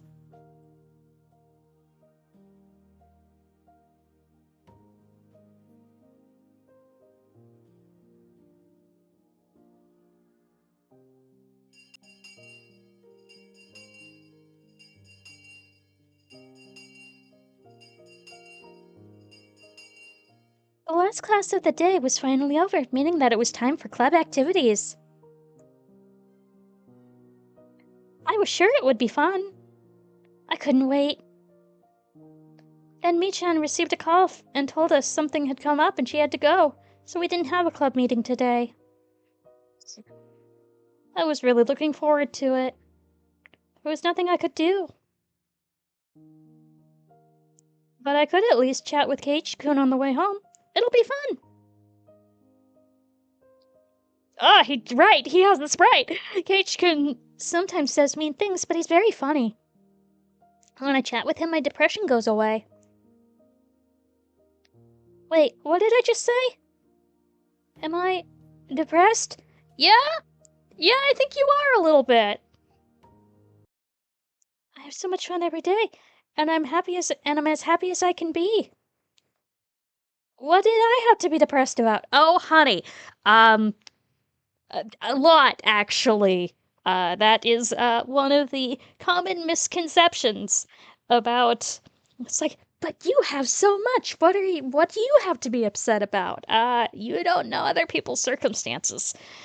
But okay, we're gonna continue. Well, it was obvious because of Rina-san, my father is happy now. Before he met her, he was like a lamp in broad daylight. Honestly, he was like the living dead. But after he met Rina-san, he started to smile like he used to when he was living with my mother. He enjoyed talking with her and started going out with her. You could probably say they went on dates. Now he looks like 20 years younger. Rina-san gets along with my father very well, and she's also very kind to me too. There's actually no reason for me to hate her. But the bitter memories of my parents' divorce and my many regrets were gradually eating away at my heart. Was it okay to accept that woman? Rina-san might be the same as how Uncle Hakihito turned out to be. Is she the enemy who takes my happiness with her very existence? With or without bad intentions? Am I going to sit around until everything collapses again? Should I fight the enemy before it's too late? Girl, you still don't have any context for anything. Rina-san comes to my house a little too obviously. Like, are they dating or no? What is it?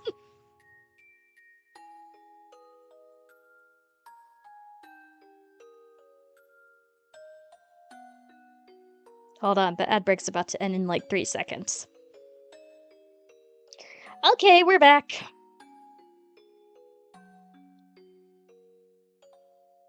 Since my father started letting her stay the night, many of her belongings have turned up in the house. Ooh, okay.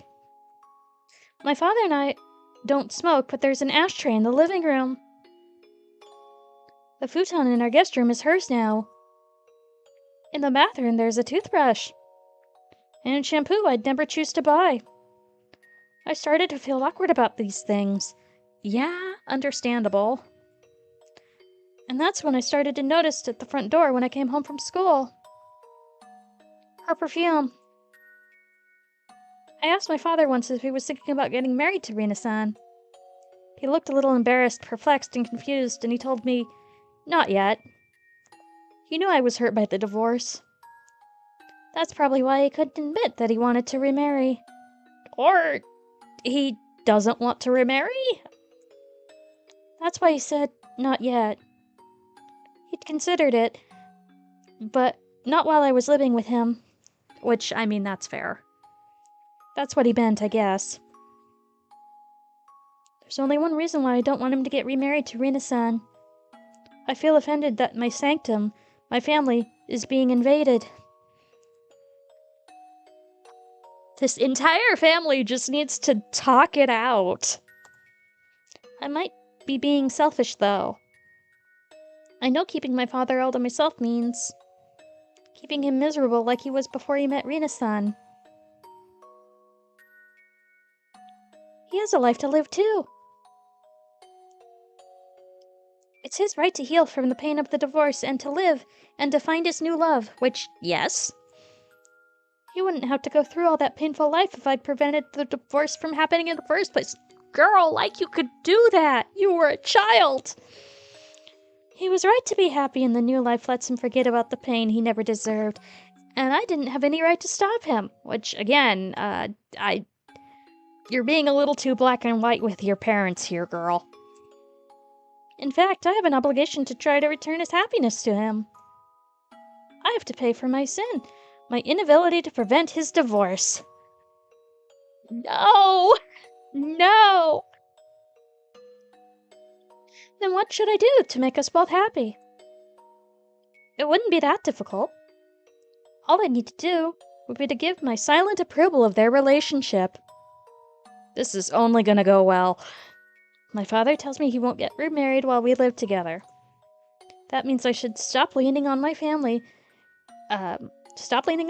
be strong, and live on my own as soon as I can. No.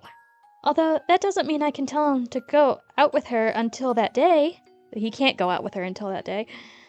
Rina-san comes over to our house to see him despite her busy schedule, and she stays the night whenever her shifts permit. They're adults. I have no right to say anything against that. That's why I chose to give my silent approval of their relationship. Rena, use your words! And try to see her as little as I could. I get along with Rina-san on the surface. I know my father would have a hard time keeping face if we didn't. But it's very exhausting and a painful thing to get along with a person I don't really like. So whenever Rina-san comes over, I spend as much time as possible outside and then head home late. Michan's club activities are the most convenient things to do to kill time. There are some days we don't have any club meetings. On those days, while I'm away, my time at the garbage dump is hunting for treasure alone. And that's how I started to make my secret hideout. My father can do what he wants with Rina-san at home. I don't have to see them together. I can spend my time peacefully at my hideout. I sometimes feel depressed about my life. I sometimes want to talk to somebody about it. Please do that! But nothing will change, even if I talk to somebody. You'll feel better! This is all I can really do. The most important thing for me should be to overcome the sadness of losing my family as fast as I could and regain my own happiness. Girl! I have so much fun every day. I'm happy every day. Even on the way home, Keiichi-kun was talking about funny things that made me laugh. My feelings gloomy in spite of that was kind of rude. My father should be happy. I should be happy. I just feel sad because I can't separate from my father. Like, again, none of these characters really have canon ages, so she could be, as young as, let's say, 14? Compared to the unexpectedness of the divorce, Rina-san's invasion was a very slow process. I think Rina-san understands how I feel. She treats me very kindly, but she doesn't do more than that. I think she understands that I'd feel uncomfortable if she did. I respect Rika-chan because she's strong even without her parents. Compared to the pain of losing both her parents, unexpectedly, my problem is like nothing, but that still doesn't mean you're not standing in the mud of your own problems. I respect Satoko-chan's toughness too. She also lost her parents and was forced to live a painful life under her aunt and uncle. Compared to the cruel treatment she had to go through, my relationship with Rina-san is a blessed one. I keep feeling anxious, but that's just because I'm still immature, and because I feel like I'm not ready to separate from my father. I have to be strong like Rika-chan and Satoko-chan. I have to try my best to be happy. I'm going to live with all my might, in order to regain the peace of mind that I lost that day. Clearly! My assumption that I'm not happy is just a mistake. I should appreciate the wonderful days I spend with my wonderful friends. Just by realizing that I'm happy, the world shines so brightly. Listen! It was just so cute, so I screamed, "I'm taking it home with me!" I bet you did. You're an expert at making the most out of every day. I am, aren't I? I feel so very fortunate to have a wonderful life and wonderful friends. How could I be unhappy? You're right. In Hinamizawa, nobody becomes unhappy. Pay no attention to the first 5 arcs of this series. Everybody stays happy. Hinamizawa is free from misfortunes. Blatant lies. He should have stopped right there. But he just kept going. I'm jealous of you, Rena. I wish I could be an idiotic optimist like you. Oof. How? Sounds like you're insulting me. But if that's what I need to make every day wonderful, I wouldn't mind. Would I? I don't have any worries. I feel like I do, but that's just because I am immature and still want my father's attention. Come on. Say the magical words. It'll cheer you up. Oh. didn't make sense to say it now, but I was going to say it anyway because that's my magical phrase that always cheers me up. Well, I'm taking it home with me. What's wrong with you? That's so like you, but still. That's right. This is me, Rena. I'm not Reina. Reina wants her parents' attention. Rena is a goofy and carefree girl. She knows that every day is full of happiness, and that she has the kind of heart to appreciate it too. You are separating yourself into aspects. Girl! I should forget about the icky things. I should live a wonderful free life of anything icky. Icky starts with an I. And that's why I got rid of the I in Reina. I'm Rena. I'm going to recapture the happiness I lost when I left Hinamizawa. I will overcome any pain and hardship. I can be happy. Because I got rid of the I, icky things. I'm sure there are only incredible things waiting for me. Oh. Incredible starts with an I, too. I was almost home, and my house appeared. I noticed something different here. There was a truck parked in front of my house. There was nothing on the back of it, but I could tell it brought something here because I saw cardboard boxes, blankets, and ropes on the ground. From the front of the house, I heard voices of two young men saying, "Well, we'll be going now." They passed me by as I walked toward the front door. They were wearing some kind of work uniforms, and they looked like delivery people. My father was about to close the door when he noticed me. "Hey, I'm home." "What's going on?" "Oh, Reina. I have a surprise for you." My father looked to be in a good mood. I didn't know why he was, but whenever he smiled like that, I just wanted to smile back at him. His eyes used to look like those of a dead fish, no matter how hard I tried to smile at him. But these days, he could put on a big smile just to surprise me. He had been literally coming back to life since a year ago when he moved back to Hinamizawa. No, since he started dating Rina-san. When I see him smile like this, I'm happy, because at the same time I feel so confused I don't know whether I should thank Rina-san or not. "Look, doesn't it look great?" Took me to the living room. He was probably expecting me to be all, ooh and ah. So there was something in the living room, or not. I was about ready to go ooh and ah for him. Wow, what is this? What did you do? I tried to sound excited and surprised. He was standing behind me, probably smiling with satisfaction of hearing my excited voice.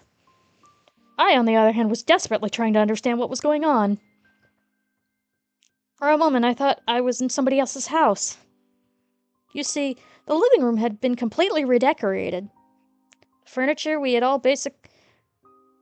all basically from the former house in Ibaraki. My parents bought most of the furniture when they got married, so it's all old and a little dirty.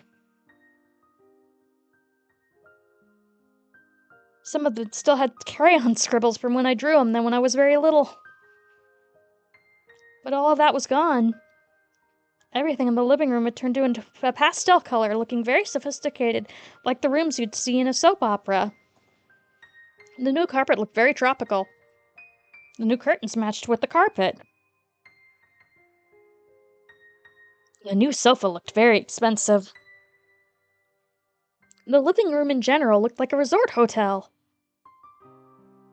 The channel switcher on our old TV was broken, and we used to have to use pliers to change the channels, but that was gone too, replaced by a new one with a big screen. The room's lights also had been replaced by nicer looking ones. The living room looked like a totally different world under a new fluorescent lights. "This looks great, Dad! What made you do this?" "I did it to get a fresh start." "Yeah, but also talk to your child about it, my dude. It's been a year since we moved here. I thought it was time for me to reboot and finally start a new life. I suggested redecorating the house once in order to cheer him up, because he was still in pain after the divorce. But he wasn't interested at the time. He didn't want to get rid of the old furniture he had chosen with my mother because he still couldn't get over her, even though she had cruelly broken up with him. I wanted to suggest it again when the time was right. I never thought he'd do it on his own initiative. I don't think he did. That was a good idea. It's a beautiful living room that makes me feel refreshed. I love it. I knew you would. Rena always wanted to have a rocking chair, didn't you know? Or rather, Rena, you always wanted to have a rocking chair, didn't you? I haven't set it up yet, but look. I got it for you. Oh, Dad, thank you, thank you, thank you. This is mine, right? Right? Hey, this is for everybody. Uh-huh. I understand, but I'm not going to get off the chair once I sit in it. Uh-huh. My father explained the detail of his redecoration proudly. He told me that he only did the living room this time, but he's going to redecorate all of the rooms. He sure had become more active. There are some parts about the redecoration I didn't like, but I still thought it was great because it made him happy. Oh, sweetie. I found the old furniture outside in the yard. Are you going to throw them away? Yeah, I think we should. A delivery company is coming later to pick them up. Okay, how much of this is she gonna put in the car? Getting rid of the old furniture means putting an end to my mother. I hated the furniture because it smelled like my mother, and I tried to break everything once. I understand my father wants to take this opportunity to get rid of them. But, for some reason, this new living room makes me feel like I no longer belong here because you redecorated it without her consent or her input. My father didn't choose the new furniture. Rina-san probably did. Uh-huh. Most likely, my father and Rina-san decided to redecorate the living room and went to a furniture store to buy everything. I tried to think positively. The reason why my father didn't want to tell me about the redecoration because he wanted to surprise me. Surely! No, my father never really considered things that deeply, which, again, could have been a problem with his relationship with the mother. So I suppose he didn't tell me because he just didn't think he needed to tell me. Ugh. I'm sure he didn't redecorate the living room to make me feel like I was no longer welcome. Don't be negative, Rena. My father didn't have any bad intentions. He doesn't want to get rid of me. He doesn't think I'm the reason he can't get remarried. And yet, why did I feel so sad looking at the old furniture in the yard? Why did I feel like I didn't belong? I realized the reason right away. That reason was me. To him, wanting to have a fresh start by getting rid of the things that reminded him of my mother might be an indication of his unconscious desire to get rid of his daughter. Oof! My father doesn't really consider things deeply, so he might not be thinking that I'm the reason he can't get remarried. But he understands that he can't get remarried while we live together. By staying with him, I'm torturing my father. It was my fault that he had to get a divorce. Ah! That's why I have to support him, to help recapture his happiness. I couldn't just keep him all to myself. I'd have to start thinking about living on my own. In the abandoned car in the dumpster! I don't need to go to university. I should just think about getting a job. But who would hire an uneducated girl like me? Even if somebody did hire me, I wouldn't be able to earn enough money to live on my own. Maybe I shouldn't think about working as a host. Maybe I should think about working at a hostess club like Rina-san does. Oh no, sweetie, no. People only choose the jobs they can. A girl like me doesn't have a lot of choices. Not a lot of companies would hire me or pay the amount of money I would need to live on my own. But, come to think of it, where is the place that I belong? Whenever I end up feeling like this, I miss my secret hideout in the trash piles. I love to get under my blanket and feel the warmth on a cold night. The hideout gets hot and humid during the day, and very cold at night. It's not a comfortable place to spend time in. But it might be the only place where I can relax the most. More than I can at my house. No, I shouldn't think like this. I shouldn't think that my house has been invaded by Rina-san, even though it totally has. I should thank her for making my father happy. Rina-san isn't trying to kick me out of the house. She's trying to get along with me. But I'm not opening my heart to her. I'm the bad one. I'm the bad one. And I'm blessed. I'm blessed. Satoshi-kun and his aunt didn't get along at all, and she abused him for a long time. Compared to him, my situation is a lot easier. Satoka-chan and Rika-chan lost their parents, and they live together now. They've been through very hard times. On the other hand, I still live with my father. I should feel blessed. I shouldn't think I'm unhappy just because of these things. I am happy. I am blessed. The trouble with me is that I still can't admit that I'm happy. My father kept talking proudly about the redecoration. I nodded at him with a big smile and let him keep at it. Oh, I almost forgot. Reina, can I ask you a favor? Sure. What is it? I ordered 2 jackets from the clothing store. Seemed like they came in today. I have to help the delivery company pick up the furniture, so can you get the jackets for me? Sure. Which store is it? I wonder what kind of jackets you got. I can't wait to see them. No matter what they look like, I'm sure Rina-san picked them out for him. Although I don't mind going. I'd rather go to the store than listen to his stories about the redecoration of our living room. I got the receipt and asked him which store, changed my clothes, and left the house. I started pedaling my bicycle and looked at the old furniture in the yard one last time. They used to be the objects of my hatred, but for some reason, they now made me feel sentimental. Is it because I still regret the loss of my mother even though I hate her? I couldn't let poisonous emotions take over my heart. I understood that I understood that in my mind, but I just couldn't get rid of that feeling. The old furniture wasn't the old stuff that was kicked out of the house. There was also a lot of junk that I brought home from the landfill. My father was probably going to throw that away, too.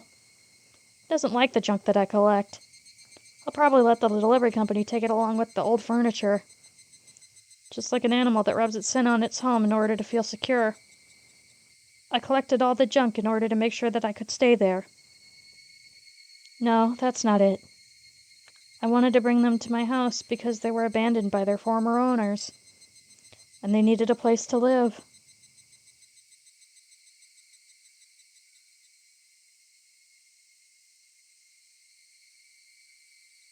So after we finish this chapter, I'll take a little break. Because, yeah, that should be the halfway point. The store where my father ordered the jackets from is a fancy boutique. It's hard to believe my father would shop at a store like this on his own. I could tell right away that Rina-san took him here. I handed over his receipt to the cashier. A short time later, the store manager came out wearing a perplexed look. Ryuga-sama, I'm very sorry. But it seems like the truck carrying your jackets is stuck in traffic. It should be here soon, though.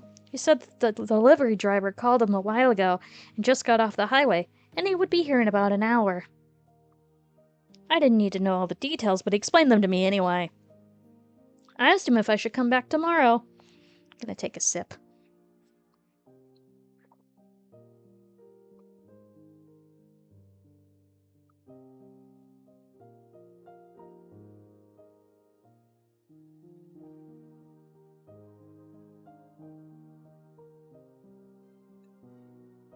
When I take a break, I will refill my water bottle, because now it's just ice.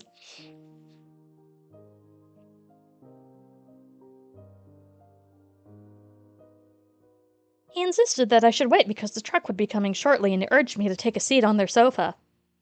But I didn't really feel comfortable waiting there, so I told him I'd be back soon and left the store. I wondered if there were any fast food restaurants nearby. I might have been able to go all the way back to the station. I looked around and found a coffee house. The glass on the door was black, so I couldn't see inside. But there was a poster saying the price of a cup of tea was lower than normal for women on the weekdays. I'd just be going to get a cup of tea to kill some time. It should be okay. Still, I hesitated to go inside before opening the door.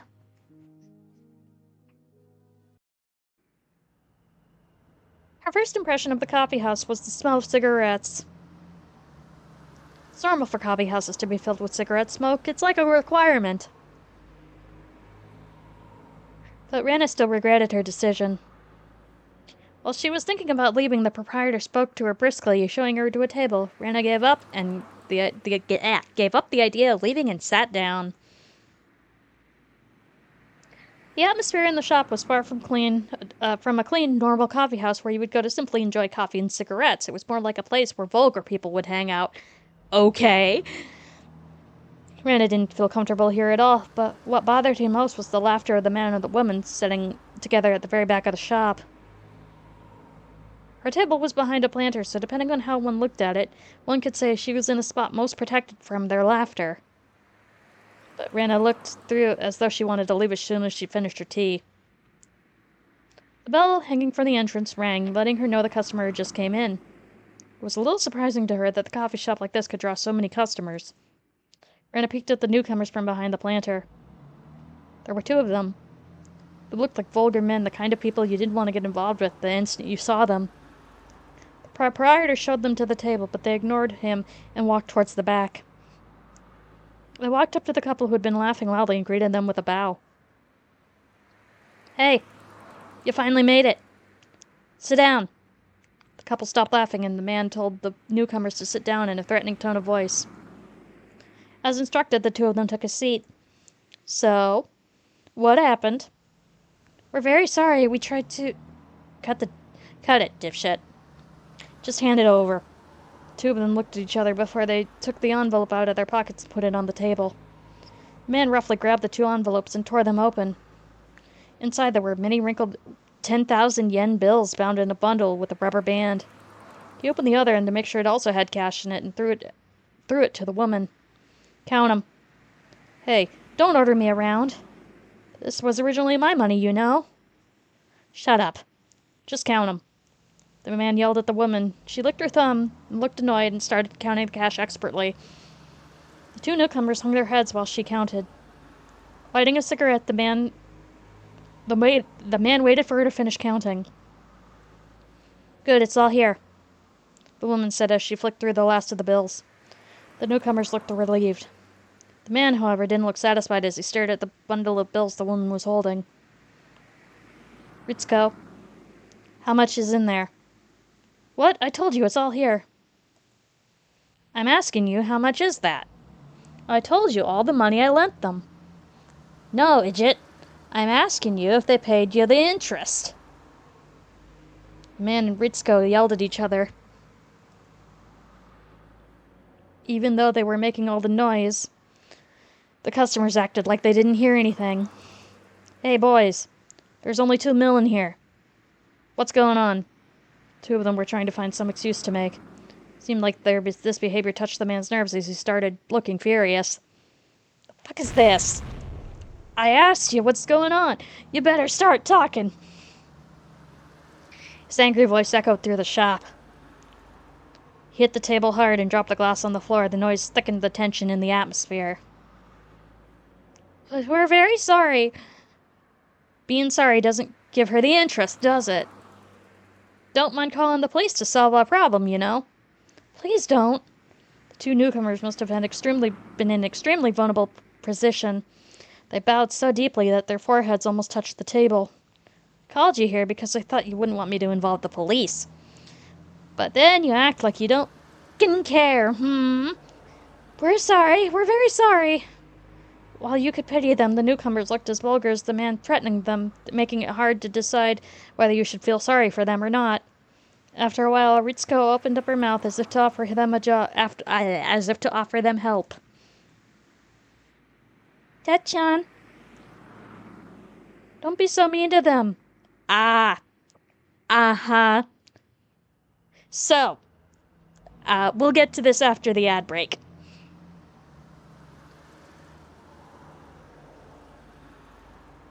We will absolutely get to this after the ad break. Actually, while the ad break is going on, I'm gonna refill my water bottle. Should be just about...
Okay, so,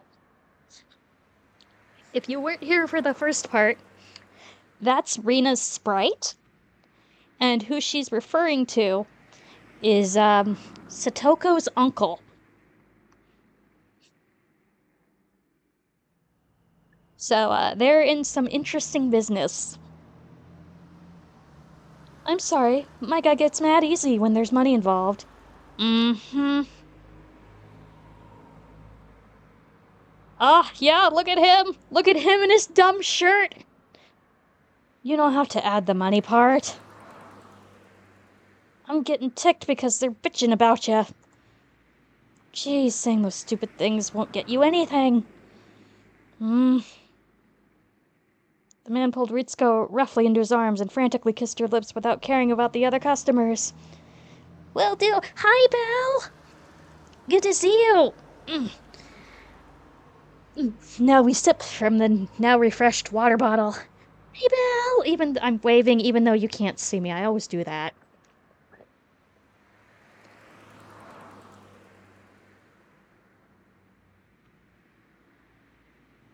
Hope you're doing well.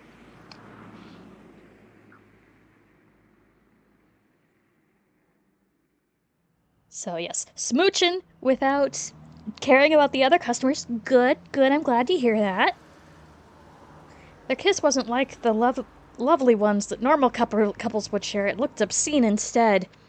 Which, again, your standards, Rena. He let her lips go to take a breath, kissed them again, and repeated that for a while. After a while, he finally got bored of kissing and let her go. He gets really mad when it comes to me, too. He's impossible.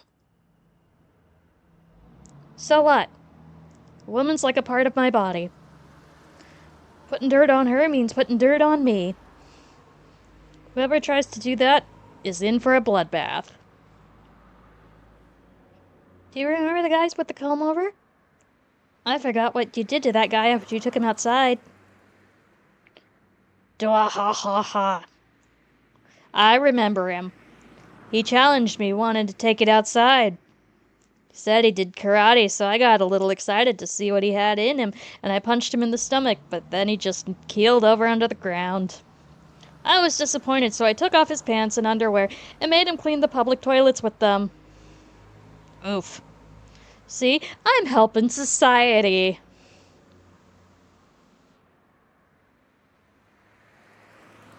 I deserve an award for that one. I can't believe you made him do that. You're so gross sometimes. Hee hee hee. They started laughing loudly like they were doing earlier. Their laughter obviously intimidated their companions. Listen, you two. Techon is actually in a very good mood today.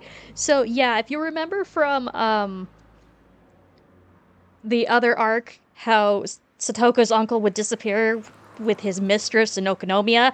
Ta-da! Usually he starts yelling, "This isn't enough money," and you'd be thrown into the Oji River naked by now. We truly apologize for the inconvenience. Well, you forgot about the interest, but you did put together all the rest of the money in time, so I'm impressed. So I'll be nice and take that into consideration, you know? Anyway, his interest rate is a little higher. But it's only 5 if you pay it today. But if you wait even a day longer, it'll be doubled. And if it's doubled, I don't think you'll be able to pay it, no matter what you do. So I'm gonna make you a deal. Techon, would you give us a minute?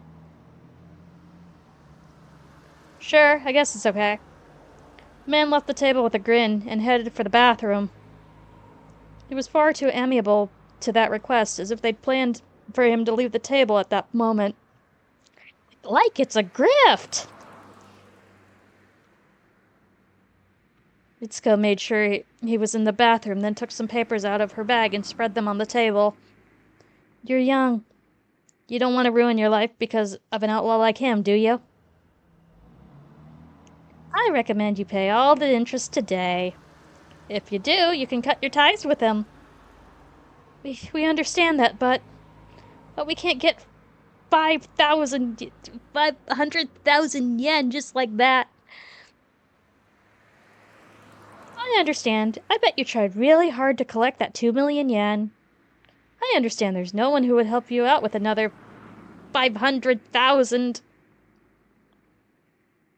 They must have done their very best to collect the money they even brought today. So it must be impossible for them to collect even a dime from anybody now. They hung their heads and told her that.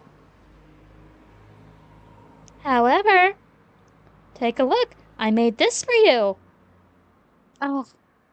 The guys looked at the paper on the table and muttered under their breaths. You don't need collateral or a joint guarantee for this, so the interest rate is a bit high. With this, you can take out a loan of 50,000 yen right away. But 500,000. Even this interest rate is a lot better than Tetchan's. What do you think? It would be easy for anyone to guess what Ritsuko was trying to force them to do. If you show him this with your signature, I'm sure he'll let you off. It's your choice, though. If you need a pen, you can use mine. Here. They read the small print on the document and were stunned by the outrageous interest rate. Ritsuko didn't force them to do anything. She just looked out the window and smoked her cigarette. After a while, the men returned from the bathroom. Hey, did you come on an agreement? They looked at him, steeled themselves, and took the pen. They're going to borrow money to pay your interest. It's only 500,000 yen, so they can pay their debts soon if they work really hard. That's great, I'm impressed. Men get tougher when they have something burdening them. They must have planned from the very beginning. Man and Ritsuko got what they wanted and grinned at each other.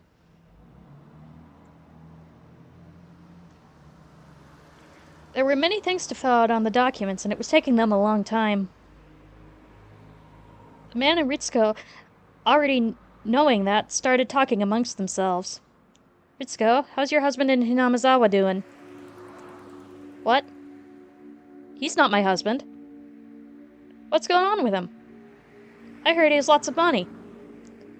How much do you think you can squeeze out of him? Well, you'll be so surprised. I heard his ex-wife gave him a settlement when they divorced, right? Just found out that she gave him a lot. How much is a lot? He has about 50 million yen in the bank. Such a big spender.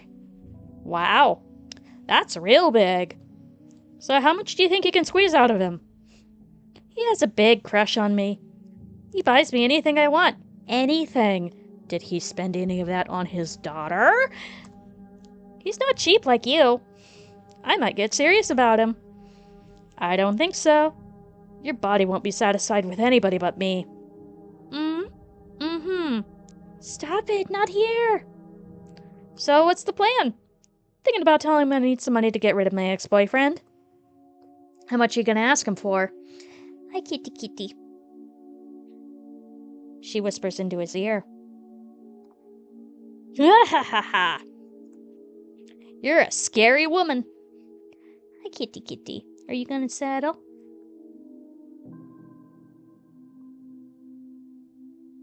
Let me know if you need an actor to play for you. Let me know if you need an actor for your play. I'll be your scary ex-boyfriend. Excuse me. We finished. Great. Then let us bring it over here to the loan company. Ritsuko, take care of the check, would ya? The man pat them on the shoulder and then walked out the door. Another person was just about to enter. They nearly ran into each other. The man probably wouldn't make way for the person considering his personality. But when he noticed who that person was, he stepped aside. The person looked as vulgar as all the other men. He was wearing a black suit with sunglasses on. Kasai, is that you? He wasn't that big, but his stern look was very intimidating. It's clear at a glance that he was a gangster, and he was a professional one at that. A man who was behaving badly earlier looked a little nervous in front of him. As Ritsuko finished paying the check, She noticed the man in the suit. "Oh, General Manager. Good morning, sir." The man in the suit said nothing. He just raised his chin as if to say, "Fuck off." Ritsuko and the others bowed to him and left the shop in a hurry. The proprietor noticed the man in the suit also and greeted him with a bow. Who could he have been? He appeared sedate compared to the other men, but he must be dangerous because he made even them step aside. Everybody in the shop thought the same thing and tried not to look at him. The man in the suit looked around and found the menu on the wall. The proprietor walked up to him hesitantly. "Hey, waiter." "Yes? Is anything bothering you, sir? Do you have this? Seasonal dessert? Sweet something or other today?" "Huh? Oh, ha ha ha. No, actually, we aren't running that today, but, well, if you insist, then we could make it specially for you." "If you're not selling it, you're not selling it. I'll come back some other day." Aw. "Hey, Kasai, I knew it!" "Hey, Kasai, he said he'd make it for you. Take his offer, we came all the way here." The girl seemed to be the only one who couldn't read the heavy atmosphere in the shop and came in laughing cheerfully. It was Mion Sonozaki's twin sister, Shion. Shion pushed Kasai into the store while he hesitated. She looked at the girl who was sitting down and stopped in her tracks. "Huh? Oh, it's you! Hello!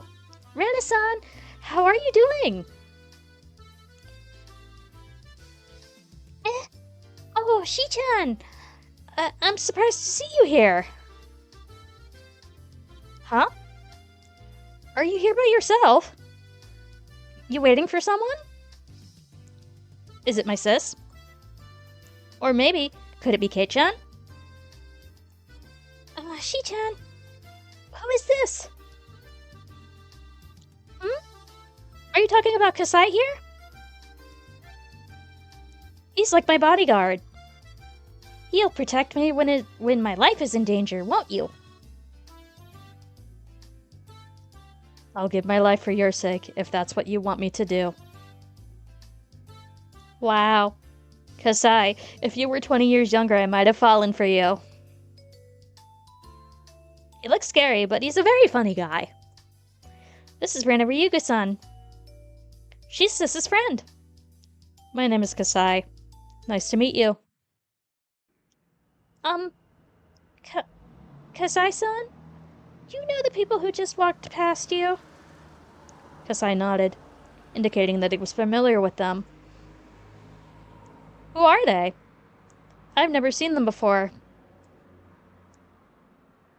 "The man is Teppei Hojo, again, Satoko's uncle.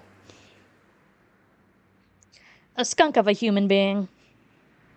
Shion seemed to know who he was once she heard the name Hojo. She would absolutely know who he is.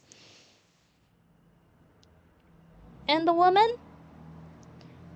"Rina Mamiya. I believe that's her business name. Her real name is Ritsuko Mamiya, I think. She's a hostess at Flower Road." "Kasai-san, do you know what he is to her?" Oh, her hair is moving. We're having a dramatic breeze."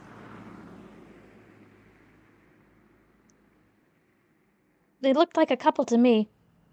"Hojo is Rina's pimp. They're very, very bad people, so you should never get involved with them." "How bad are they?" Rina pressed him for an answer, and Kasai seemed to back down a little from that pressure. "It's more courteous to stay out of a woman's private affairs." "How bad are they?" "Please don't ask." "How bad are they?" Rina kept asking the same question until she got an answer. She sensed how desperate Rina was and cut into the conversation. "Kasai, why don't you just tell her? I don't think she's asking out of curiosity. Am I right, Rana-san?" There was a tension developing between Rana and Kasai. Shion seemed to be the only one who could read the mood. Who couldn't read the mood. Kasai finally opened his mouth. They're both skunks, really. I've heard that they make a living by gambling and blackmailing people. I've also heard that they set up a badger games. What's a badger game? Well, a badger game is like a marriage fraud. A woman finds a catch, a man who has money, and begins a relationship with him. Then her boyfriend shows up and catches them in the act and blames the guy for stealing his girlfriend, then blackmails him for money. First, the woman makes him buy expensive stuff for her, then she and her boyfriend take all his money. There's a rumor that she's got herself a big catch recently. Wow. Whoever that is, I'm so sorry for him. Well, the guy had some fun with her, too. I guess he gets what he deserves. That's a little harsh, Shion-san. A man sometimes falls for women very easily. Oh, really? I wonder whom you fell for. Waiter, bring this dessert for us, please. Wait, where did she go? She just took her leave. Rina was already gone. The door had just closed and looked as if it was the only thing that knew she was there, or where she went. Yeah. So, when I got home, the door was locked. I used my key to get in and found a note in the living room. Something's come up, so I have to go. I'm going out to eat tonight, is what the note said. This wasn't the first time he'd done something like this. Each time he only told me he had to go to Okonomiya for something. But I knew the real reason was because I heard him talking on the phone once. Rina-san must have had some free time between jobs and asked him out to have dinner together. I heaved a sigh and looked at the new living room I hated and went to my room. I thought back over what I just heard at the coffee house. I tried to rationalize the meaning of her actions there. Maybe she had to pretend to be a bad person because she was being threatened by the man. But even after the man she called Techan left the table, she continued to threaten the guys and pushed them into signing a loan contract immediately. If she was threatened to play along with this man, she wouldn't have done that. If she was pretending to be a bad person, she could have shown a little bit of mercy or sympathy when he left her alone with them. It's like holding a water bowl you made in your hands. No matter how sturdy you made the bowl, water will leak out from your fingers. Mercy and sympathy leak out from you. But nothing, not even a drop of water leaked from Rina-san. Her hands weren't even moist, they were all dried up. There was no water that could leak out through those hands. Rina-san was threatening those guys as much as the man was. Neither was leading the other along. It was a mutual thing. They were doing it together. That was it. Rina-san is a bad person. My brain cells accepted the idea with applause. After all, I always hated Rina-san. And I just couldn't accept the feeling because my father liked her. But at that moment I could finally accept it. She's a bad person just like my mother. She's an existence that will ruin everything and destroy my father's happiness just by being with him. I'm sorry, or your father is a bump on a log and he doesn't deserve the sympathy you're giving him. But I wonder if my father would understand that Rina-san is a bad person if I told him so. Probably not, because he seems like the type of guy that really likes to go along with things, and it's probably a personality type that is like, oh, I can manipulate this man. My father likes her so much that he would jump over a cliff if she asked him to. He thinks everything she does or says is great, and he interprets everything about her in a positive way. So, even if there were red flags, he probably wouldn't see them. He protects her and praises her without her asking him to. I'm not a kid anymore. I understand how a woman can tame a man. It's different from love. Love is about trying to build a relationship. Taming is just a way of satisfying the lust to dominate. She's trying to make him into her slave. And it sounds like she's succeeding. Women can deceive men, even my father. And the opposite is also true. They can use dirty methods to ensnare men, like they're following a manual. Again, the opposite is true. It's a weak point all men are born with. Uh-huh, sure, Jan. Even with a strong will, they can't resist it. That's why we hate those women who exploit that weak point and to deceive men. Uh-huh. That's why I couldn't bring myself to like Rina-san. For the sake of argument, let's assume and acknowledge an unreciprocated love like that. But that would only be as long as it was love. If it wasn't love, it was just a method to threaten and squeeze money out of him. I would never forgive her. I remember their conversation in the coffee house. Rina-san said that my father is a big spender. In fact, I think he spends more money without hesitation than before he met Rina-san. I was happy that he started to regain an interest in going outside into the world again, but now I don't know whether I should be happy or not. He controls the money of the Ryugu family overall, but since I do the grocery shopping, he often gives me his bank book so that I can withdraw money. Because of that, I know where he keeps his bank book, his personal seal, and other important stuff. Yeah, take that with you. They're in one of his drawers, which he usually locks. I know where he hides the keys, and I know the combination of the cash box inside the drawer. He might be coming back soon, so I feel a little nervous. But I had to make sure. I opened the cash box, which had some bank books, personal seals, stamps, and unused postcards. Hi, kitty kitty. I removed everything from the cash box to get the bank books, and I found something new. Hi, baby. Hi.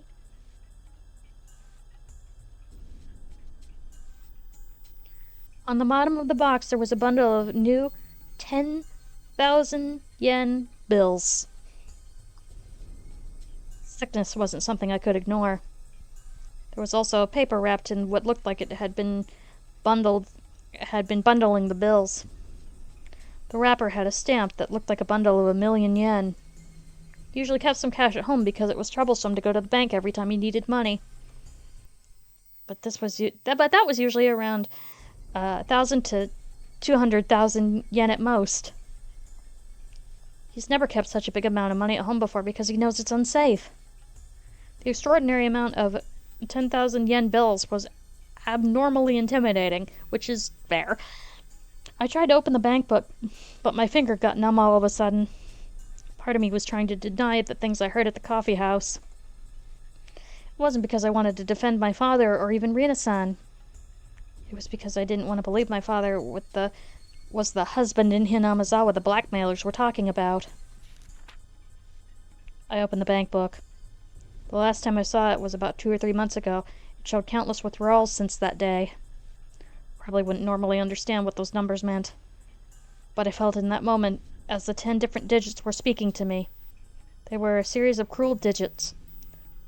It starts with some understandable expense that I assumed represent dinners or something. But then the amount of money started to become nice round numbers, like a 5 or a 10. I could tell by looking at the dates he withdrew money that he wanted to have a certain amount of cash on hand when he went out with Rina-san. Among these expenses, a big number appeared all of a sudden. It was too much money to spend on a date, hundreds of thousands of yen. I looked at the withdrawal and traced it back in my memory. I remembered. Around that time, Rina-san was talking about moving into a new apartment. I knew the market rate of rental apartments in Okonomiya. You needed to put down 2 safety deposits and 2 payments of key money in order to rent an apartment. That amount of withdrawals sounded reasonable now. He paid the whole down payment for a new apartment. After that, big numbers appeared one after another. I could tell they were congratulatory gifts for a new apartment or something. The numbers got bigger and bigger. It looked at first like he was only withdrawing the amount of money he needed, but then he started withdrawing big amounts, all because he knew he was going to use it someday anyway. Oh no. The change meant only one thing. He lost his sense of the value of money. The balance kept going down, and I started feeling anxious about what was going to happen if he continued spending money like that. But then I saw depositing a big amount of money into the account. Where did this money come from? There was only one thing I could think of. I opened the other bank book. It was easy. It was like a puzzle for kids. It's like playing with the easiest jigsaw puzzle that comes in huge pieces you don't even have to put together to see what the whole picture looks like. My father was using the money from his time deposits. In other words, the settlement my mother paid my father when she divorced him. To him, it's cursed money. I understand that he wanted to use it to get a new love, but that was just an excuse to use the money from his time deposits. Money is money. Even though it's a divorce, alimony, it's still important money for our future. Yeah, you have a daughter still. She lives with you. Even though it's cursed money to him, it doesn't mean he can't waste it. Big expenses start appearing one after another. There are many expenses upwards of 6 digits. For some reason, I could immediately tell they were buying for electric appliances and furniture. Like the living room that you hate, that just got redecorated, that you hate. He must have been buying everything she asked him for. If from the beginning Rina-san was only seeing to check if he could end up being a big cat, she must have been trying to find out how much money she could squeeze out of him. And my father bought her anything she wanted, no matter how expensive it was. So she probably thinks of him as the perfect catch now. The number in the bank book told me so. The simple numbers and dates in the bank book had started talking to me. Around the time he started withdrawing big amounts of money, Rina-san started coming to the house more often, and she started spending the night. To Rina-san, my father was at first just a guy who spends big money, but around that time she landed her big catch. My father used to refer to her as my friend in Okonomiya at first, but then he started to referring to her as Rina-san around that time. This is partially his fault. But he was betrayed by his beloved wife, and he was feeling hurt and down for a long time. It's also partly my fault. That's why I didn't want to blame him. And he's not that good looking either. There's no way he was immune to women. I want to strangle this man.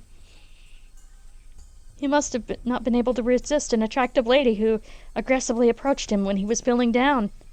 Because it's like, my dude, you are responsible for your own actions. Stop babying this man. He's crazy about Rina-san, and he sees nothing other than her. I can't blame him because Rina-san trained him to be that way.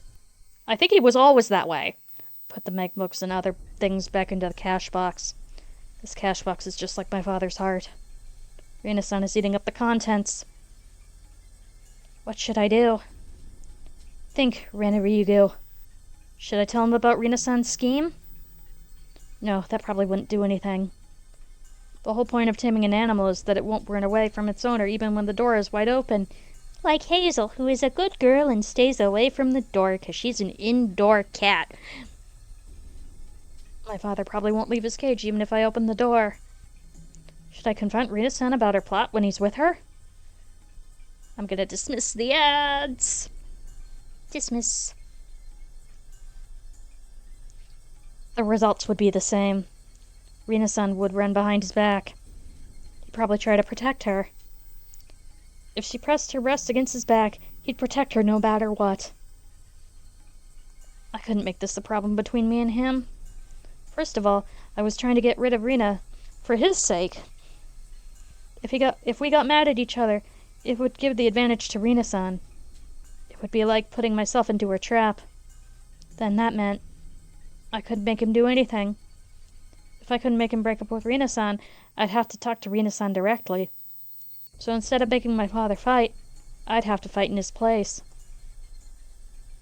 But how?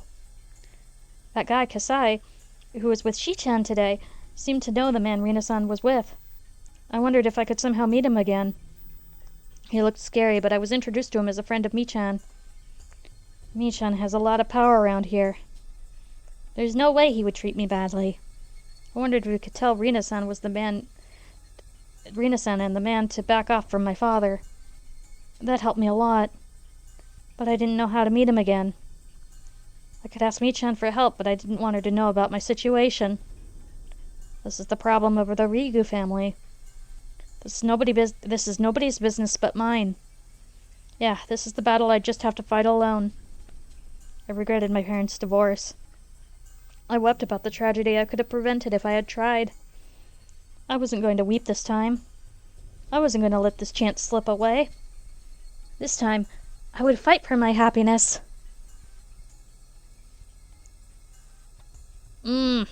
This can only go well.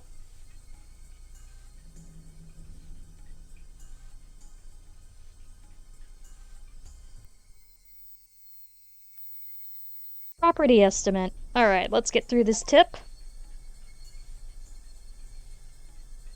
And then I'll take a break and get some caffeine. Dear Ritsuko Mamiya-san, Executive Housing Corporation. Attached estimate.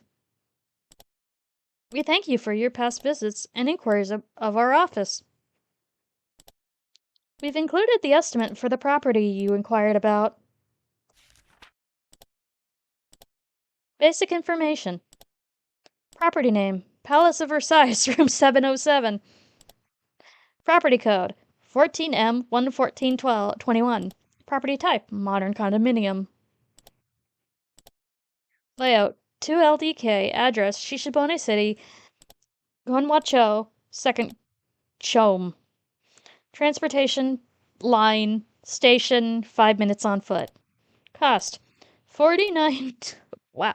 Maintenance fee, 20,000 yen. Oh, this is the new apartment she went to. Other southeast corner room, elevator floor. Condominium fitness club membership included. Thank you for your interest in this property. The area around Goguda Station is prime real estate zone, luxury condominiums. Along with future planned development, the real estate value in and around Goguda Station are expected to rise, and this property is not an exception. As a result, many prospective buyers are interested in this property. Hence, we'd like for you to understand that the selection process for this property will be done via lottery. Also, we offer celebrity membership preferential treatment, granting high improved chances through additional lottery entry. Oh. Please feel free to inquire about our agent for more details. Executive Housing Corporation. Celebrity Account Manager, Kawabata.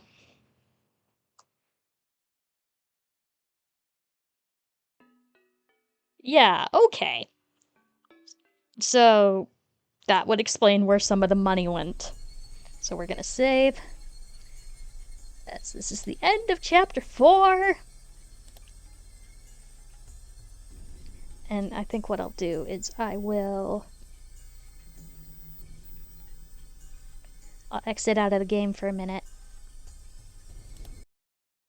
Then I will run a longer ad break and go onto the BRB screen.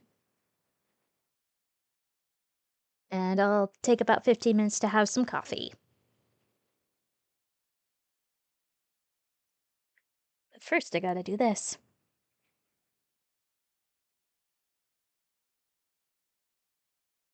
Not that. I want...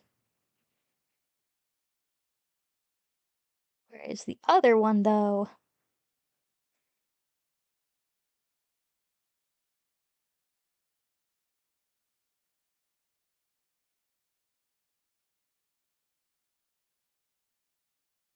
Here, let me do the...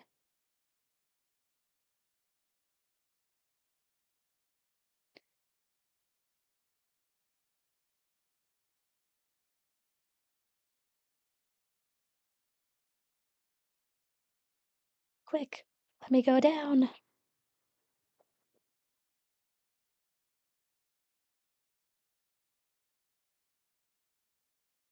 We'll do the snooze and then 1 minute, 2 minute.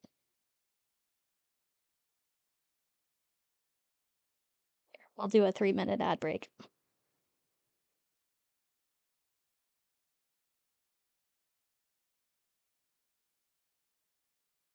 Okay, it's not allowing me to do that. Fun! Anyway, I'm gonna go on to the break screen, and I'll see you in a bit.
Hi.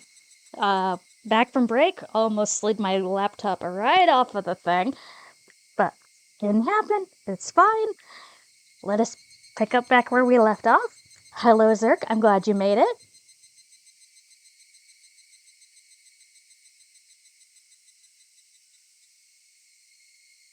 Yes, so financial troubles be happening in the Ryugu household. Continue.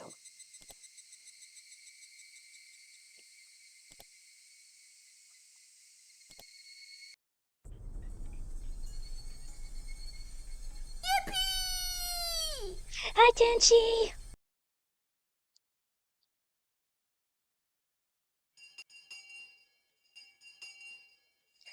Doing all right.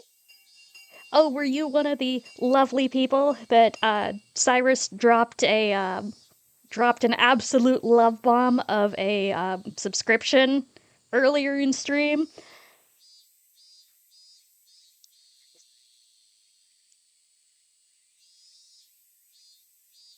Hi, sir! Yeah, no, the absolute ball of sunshine dropped like 50 gifted subs after another lovely viewer, Kitty Melody, just dropped like 5 because I was like, oh hey, I can actually have my goal for getting a new animated emote and standard emote since that happened and then just got loved on. So Cyrus is amazing.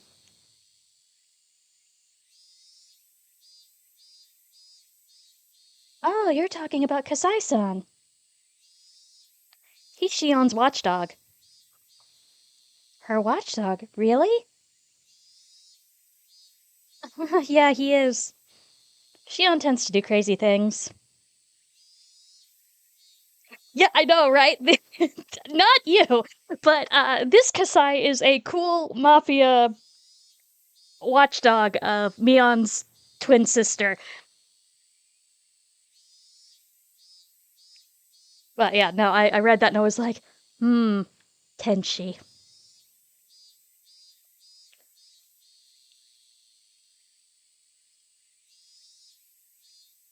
So she needs to have someone watch her all the time.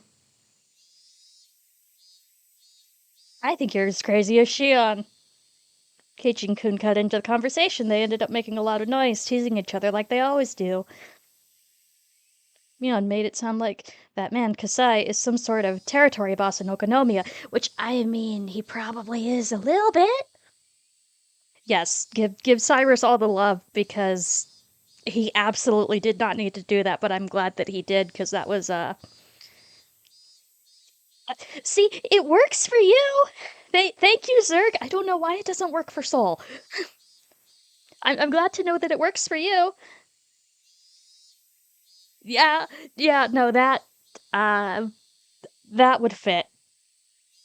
That would absolutely fit for him. It wouldn't be easy for me to meet him in person. But because he's Shi-chan's watchdog, I might be able to find a way. The problem, though, is I don't have any connection to Shi-chan either. We hang out every once in a while whenever she comes to Hinamazawa, but I've never called or visited her. I have no idea how we can meet. Use her sister. You are buds with her sister. Even if I could meet Kasai-san, there's no guarantee that he'd help me. He seems like the kind of person who doesn't like to gossip about others. He told me about Rina-san at the coffee house only because Shi-chan pushed him to. So use that. Use your friendship with the twins to maybe help you out a little bit, Rana. Plus, the situation could grow worse very quickly while I waited for the chance to meet him, so any help he might offer could come too late. I remembered Kasai-san told me that at her next step, Rina-san usually uses her partner to threaten their catch. That would signify the end of the performance. They were going to take all my father's money. I wasn't feeling a sense of crisis yet, but that time might be coming very soon. Even as I was at school, I was taking class peacefully. That man might already be at the house using be at the house right at this moment, threatening my father to hand over his bank books. Girl, you don't need the stress in your life. Once I became anxious, I get more and more anxious.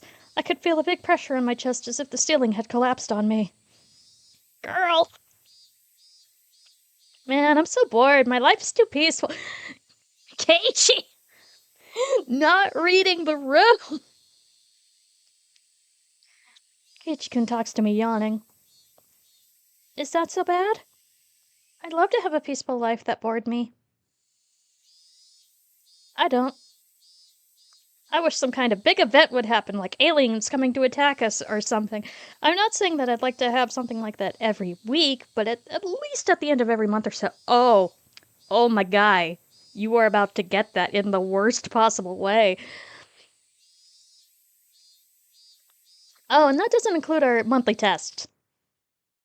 If aliens really did come and destroy the Earth and burned all of Hinamazawa, would you be satisfied? Would you? No, that's not what I mean. I'm just saying that I want some kind of excitement because I'm so bored. He had no idea what I've been going through, of course, and that's why he says that, because you haven't talked to any of your friends. But I was still irritated by his insensitivity. I couldn't understand why I wouldn't be satisfied with such a peaceful life. He never has to doubt that today or tomorrow will be as fun as yesterday. I was all too aware that boring and peaceful days could be destroyed all of a sudden.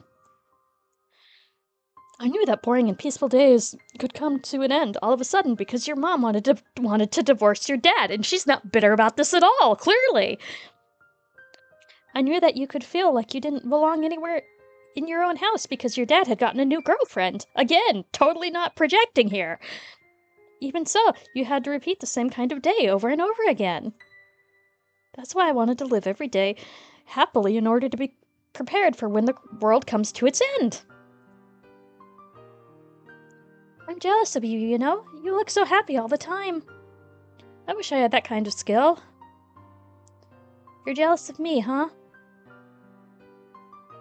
How do you do it? How do you live every day not being bored but being happy? It's called a mask, Keiichi-kun. It really is a skill. I'd love to learn how. That's easy. All you need to do is to realize. Realize what? Oh no! Okay, wait. Did it come back?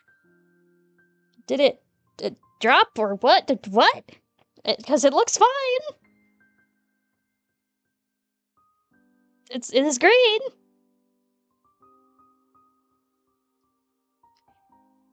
Let me check OBS real quick. Yeah, no, it's green.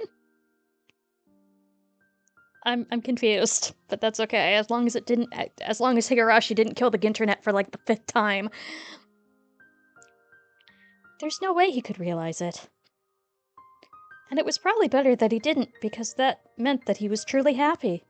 Something ignorance is bliss. You just need to realize that your happy days will one day come to an end.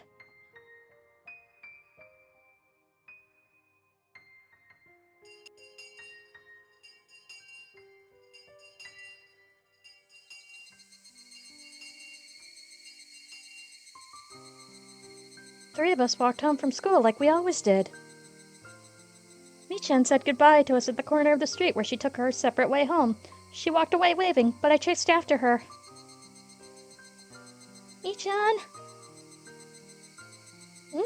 What? Michan apparently thought she had dropped something, and she looked around to see what she dropped. I almost forgot to tell you. I saw Shichan and Kasai-san the other day at a coffee house, and I picked up something that Kasai had dropped while he was there. Of course he hadn't dropped anything, I was lying. If I could meet him, I'd just show him whatever, tell him I thought it was his, and apologize for my mistake. Oh, well thank you then. I'll send it over to him in that case. I'd like to give it to him back in person. Eh? Michan looked surprised. I couldn't blame her. I met him only once. It's weird to want to give something back in person to somebody you barely know. Well, that's alright, but why? No, weird. Oh, He had this cute beard and these cute sunglasses. I'm so crazy about cute things. oh. Could I fudge my true intentions with my cute mode? I tried it anyway. Ichan usually takes the words at face value, and indeed she seemed to buy it. Please don't pull out his beard and take him home with you.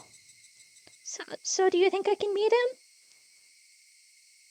Well, I have no idea if he's busy or not. I'll ask him when he comes home to Hinamizawa, when he's coming to Hinamizawa next. I needed to know when as soon as possible. Of course, I wasn't going to say that I wanted to meet him today, but at least tomorrow or the day after tomorrow? What are you guys doing? It seems like Rana found a new love. No! Really? How interesting! I want to hear about it too! I didn't want her to leave it up in the air, so I told her I think I should give it back to him as soon as possible. I'm sure he's looking for it too. Michan said, "Okay," twice and walked away waving. I hadn't yet thought about how I was going to ask for help when I would meet him. He seemed to be in higher position than Rina-san and her partner. If he agreed to help me, it would be very encouraging. But there was a possibility that he'd tell me he didn't want to interfere with other people's private matters. He could just say the whole thing was another love triangle between a father, his daughter, and his lover, which... Hi, Rena. Oh, looks like I went to get the mail at the appropriate time because it is now pouring. See you tomorrow. Yeah, see you tomorrow. I said goodbye to Keiichi-kun and walked home alone. After Keiichi-kun was gone, everything went quiet and my head became clear. What I needed at that moment was a quiet time to think about what I should do from then on. I shouldn't depend on Kasai to solve my problem. He'd most likely decline my request, so I'd have to think about some alternatives. It's probably better that I just do that. A love triangle between a father, his daughter, and his lover. Those words bothered me because I've seen an unhappy triangle like that before. That sort of thing had happened to Satoshi-kun. Satoshi-kun experienced it last year. He fought for his sister in a triangle with his aunt. It was the same situation as mine. I'm trying to fight to protect my father. Satoshi-kun fought alone. Nobody helped him. All I did for him was give him my sympathy and compassion. I didn't think I could do anything more than that. I felt sorry for him, but I didn't really help him out. Irresponsibly, I tried to cheer him up, and I probably told him something that I thought would make him feel better, but I hurt him instead. I recently realized how much I hurt him with my insensitivity, because Keiichi just hurt me the same way. I'm going just down the same path as Satoshi-kun went last year. It can only go well! I feel like I'm experiencing deja vu. An unusual repetition. Would that mean that I'd be the one to get demoned away this year? I should be okay. I wasn't thinking about running away from Hinamizawa. Was I?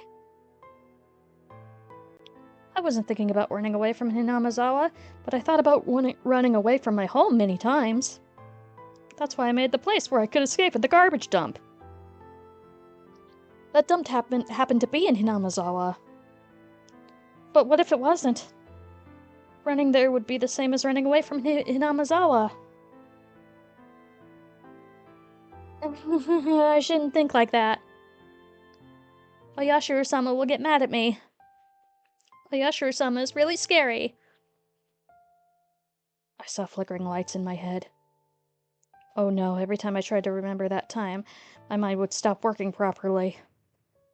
I remembered the vivid colors of my, psychoactive drugs. The flickering lights and clouds started spreading in my head. They were so bright and annoying. Don't try too hard to remember. Don't try too hard to remember. No. I couldn't stop the flickering lights in my head. I couldn't have this feeling. I had to fill my heart with another feeling. Yeah, there was no point. There was no time for these crazy flickering lights in my head. I had to think about what I should do when Kasai-san declined my request for help. I had to protect my father from Rina-san and that bad man. Wait, why was I still calling her that? She doesn't deserve a name! Rina is Rina. Rina. She's a bad person who deceived my father and tried to bring unhappiness. People bring bad things into the world without even doing anything. There's a difference from the other 90% of people who aren't bad. If you let them loose, they'll even ruin the people around them. When you have one bad tangerine in a box, it spreads its fungus to the other tangerines around it. That's what bad people are like. Oh, you don't know nuance. I couldn't remember how Satoshi Kun resolved his triangle last year. But I could see the flickering lights in my head. They're still flickering, they're still flickering, they're still flickering, they're still flickering. They're still flickering. This is fine! Just as the swirl of flickering lights were making me dizzy, I saw my house. I also saw Rina-san's scooter parked by the side of the gate. The moment I saw the bike, the flickering lights disappeared and I regained control of myself. Rina-san spent the night last night.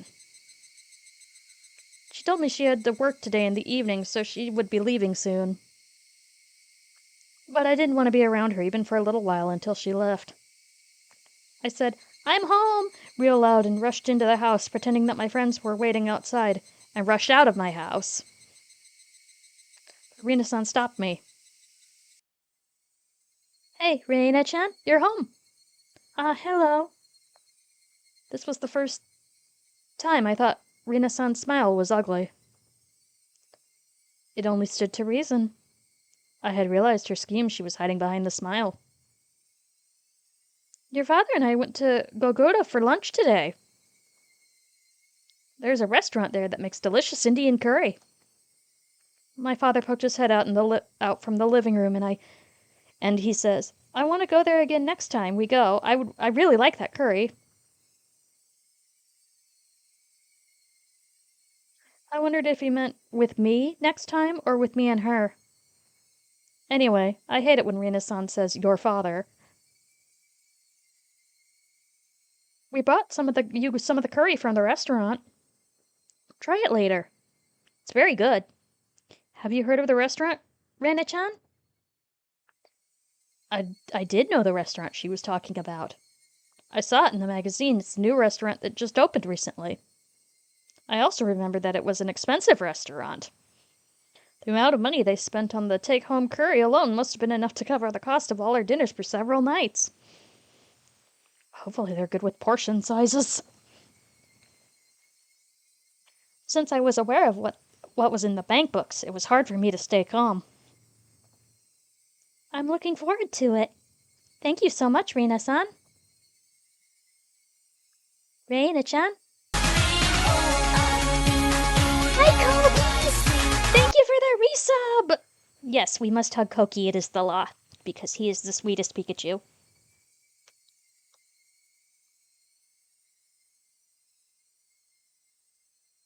Good to see you! Alright, where were we? Your father and I would like to talk about something with you. Oh no! I'm sorry, but my friends are waiting for me, so I have to go. Okay, bye. Oh, we're going to go treasure hunting at the garbage dump again. I'm gonna bring trash home for you. I'm gonna show my displeasure by bringing home trash. You really like treasure hunting, huh? I'd like to go there sometime. Well, I've gotta go, bye! Every time Rina-san moved her arms or head, the scent of her perfume stuck to my nostrils. I hate the smell of her perfume, so I can't stay there a second longer. I rushed out of the house and started running to get away from her perfume.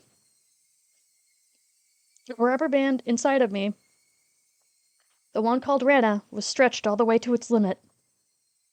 I'm pretty sure I'd explode and go crazy if the rubber band broke.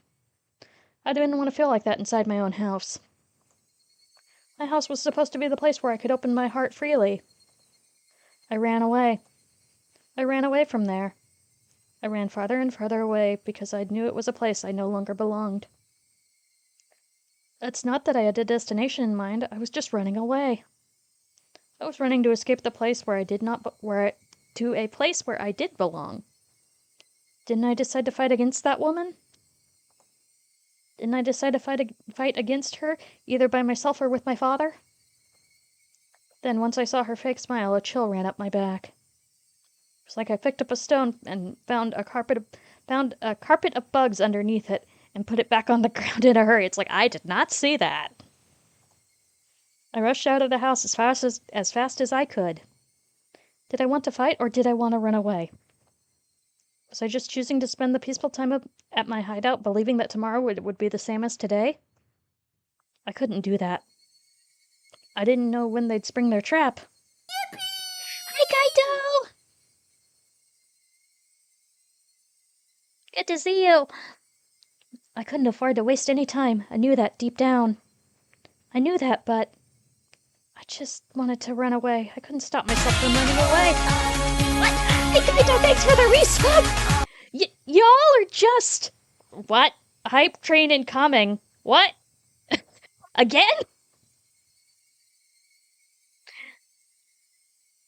Here, hold on. Let me shout y'all out.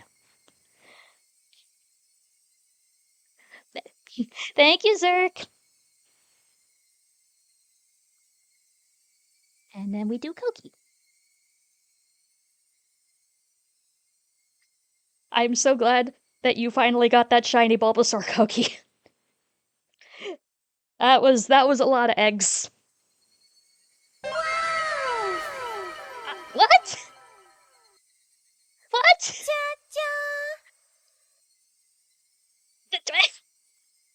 Sir? What?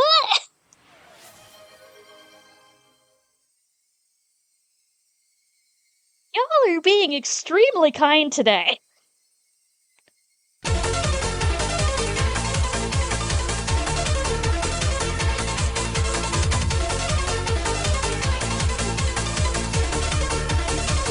Yes, hype car indeed.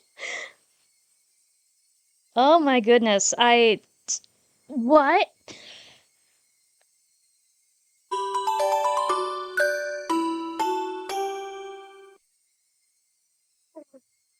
This is why I love y'all. You're so kind. What? What? What? Ugh, no, y'all are gonna break me today.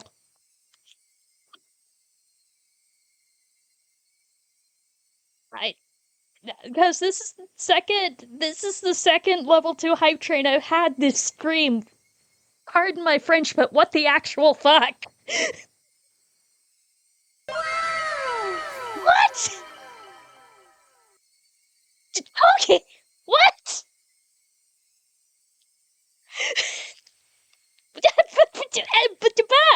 This level 8. You and Cyrus and all-time record shattered. Level 9. Metal Gear. Yeah, no kidding. Holy shit. Actually, hold on. Let me see if that actually unlocked anything. Because, wow, I could actually, depending, commission more emotes from Archie. Holy shit.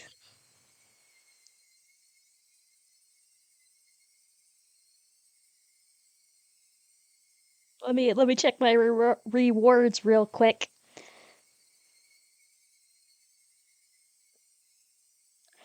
Yeah, no, holy shit. I have 3 new emote slots, thanks!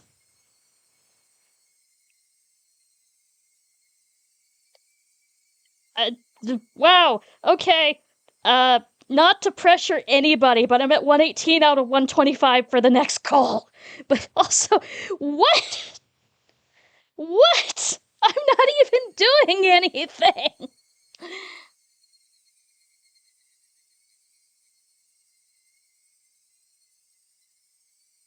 Ah, I just, ah. You all are really amazing. Thank you so much. I can't believe I'm gonna be like, hey Marshy, I can commission you for 3 new emotes. Uh oh, this is gonna be fun. Seriously, seriously, absolute mwah to all of you.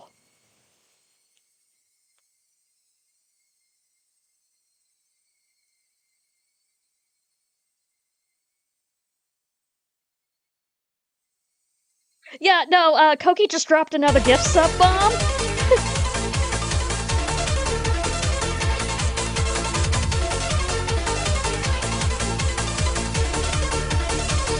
So, yeah, no, I can get 3 new emotes now.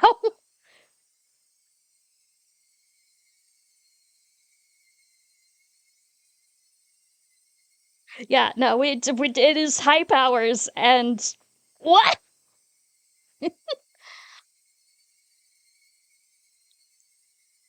Wow, yeah, no, I don't. I think does everybody in here have a sup now? Cause I'll just keep going.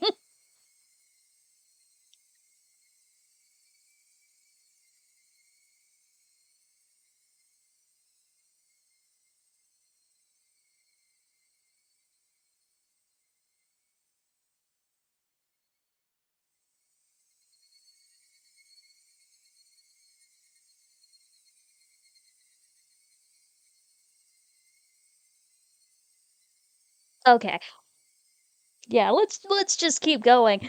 Uh, wow. Blah blah blah. I couldn't run away.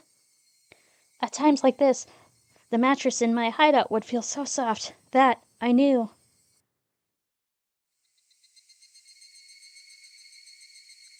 The cries of the Higurashi were soothing to the ears. Okay, cool. I got snoozed. They sounded as soft as my mattress. Yeah, this is going so well. She's totally not having a mental breakdown. They were like music. They didn't force any feelings upon me. They cried as if to tell me to just be who I am.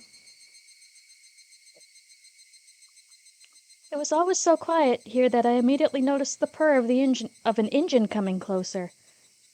Not a kitty kitty?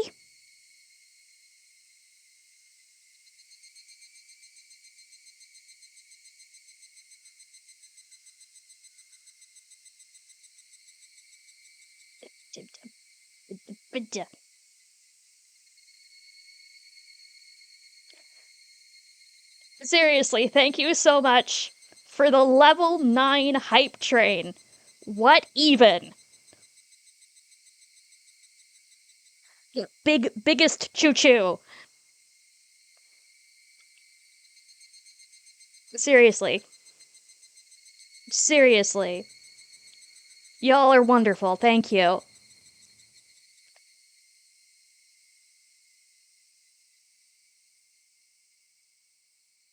Yeah, go get those funky little emotes.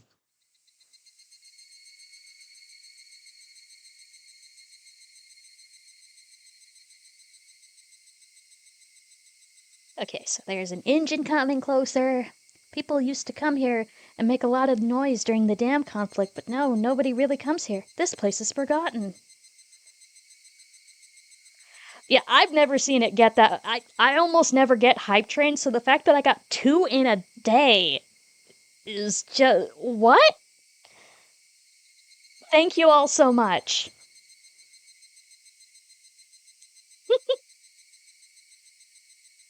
This is turning into a party.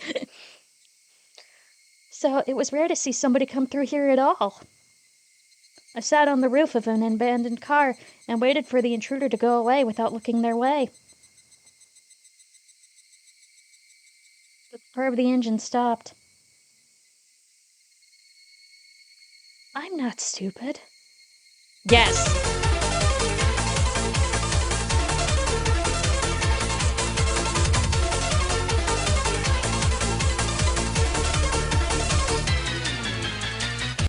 Correct. It's the purr of the hype car. It's here.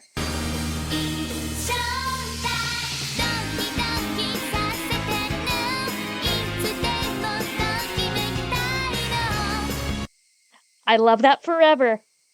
We're doing all the sound alerts. I love that. I love everything Marshy does. That's not a lie. Look at all the things that she worked so hard on. They're so good.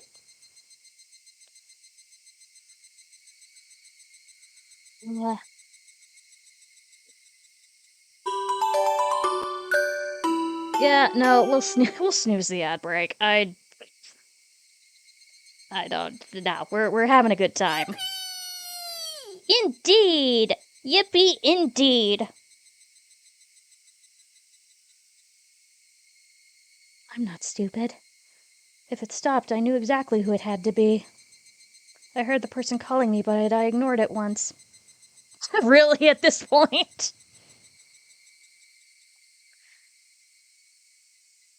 The person came closer, making it harder for me to ignore her, and she called my name again. I turned around this time. Rina-san. Reina-chan. Are you hard of hearing? I'm sorry, I guess I couldn't hear you because of the wind. It's so loud, this wind. This is the, totally not the gangster's girlfriend who is causing financial problems for her father. This is fine. The other one?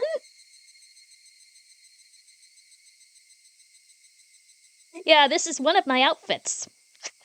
Oh, I get it now. Okay.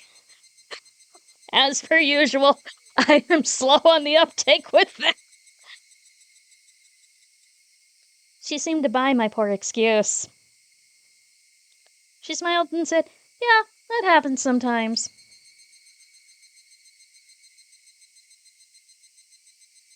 Are you here alone? Where's your friend? I'm playing here alone. Well, it's rare for a girl your age to play alone. Rina-san stretched and looked across the huge garbage dump.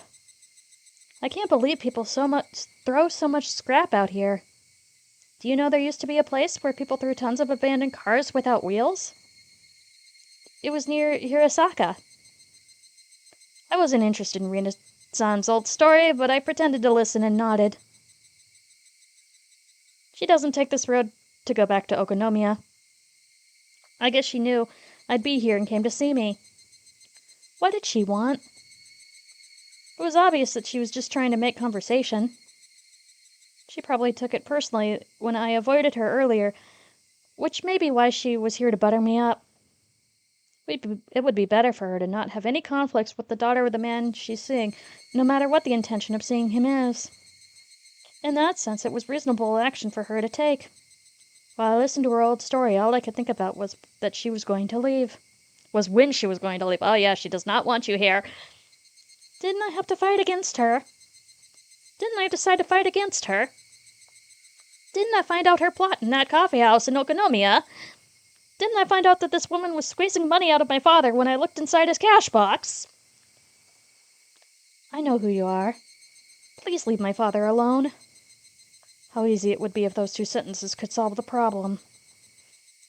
She'd probably deny it. Even if I told her about what I heard at the coffee house, I have no evidence of her plot. If she said she did it because the vulgar man was threatening her, there would be nothing I could do. But I knew this woman is a bad person. I knew something horrible will happen in the near future if I waste time like this. A strange, tense feeling started coming over me. Do you have a lead pipe near you? But I didn't know how to let it out. As the feeling started running high, I became unable to stand the smell of her perfume. Do you have anything? I want to put a certain distance between me and her, so I climbed down the slope of the scrap heap. I kept going down and down. The slopes of the garbage dump. When I turned around, I saw her coming down as well as muttering. Was she following me? In order to run away from her, I started running down the slope, all the way to the bottom, went around behind some trash piles and arrived at the front of my hideout. My escape was meaningless. Not only was she going to catch up to me eventually, all I did was let her know the way to my hideout nobody else was supposed to know about. I wanted to make sure she never saw my precious hideout. I was about to leave, but then she appeared. Wow, this is cool. It's like a secret base. This is my secret hideout. Nobody comes here. And nobody can hear us. I felt strange hearing myself say that. So, this is your secret hideout, huh? I'm honored to be invited here. You're not invited. She must have thought I told her my secret base because she was worth sharing it with. She looked happy. She found the station wagon, looked inside it and through the window and went all ooh and ah excitedly. This is a secret place that nobody else knows about. I feel like my consciousness was separating from my body like I was floating. But it didn't feel good. When I drank amazake, it felt like being carsick. Felt like I was going to throw up. My brain was probably secreting some chemical in order to avoid facing the reality that I'd have to stay here with this woman, that I couldn't run away from her. But even if my brain tried to avoid recognizing it, the reality in front of me wouldn't change. Rana-chan. Yes? What's wrong? Are you feeling okay? No. Yes, I'm fine. I inhaled fresh air and pulled my consciousness back to reality. I didn't feel like throwing up anymore, but I still felt off balance and leaned into the scrap of garbage to keep my balance.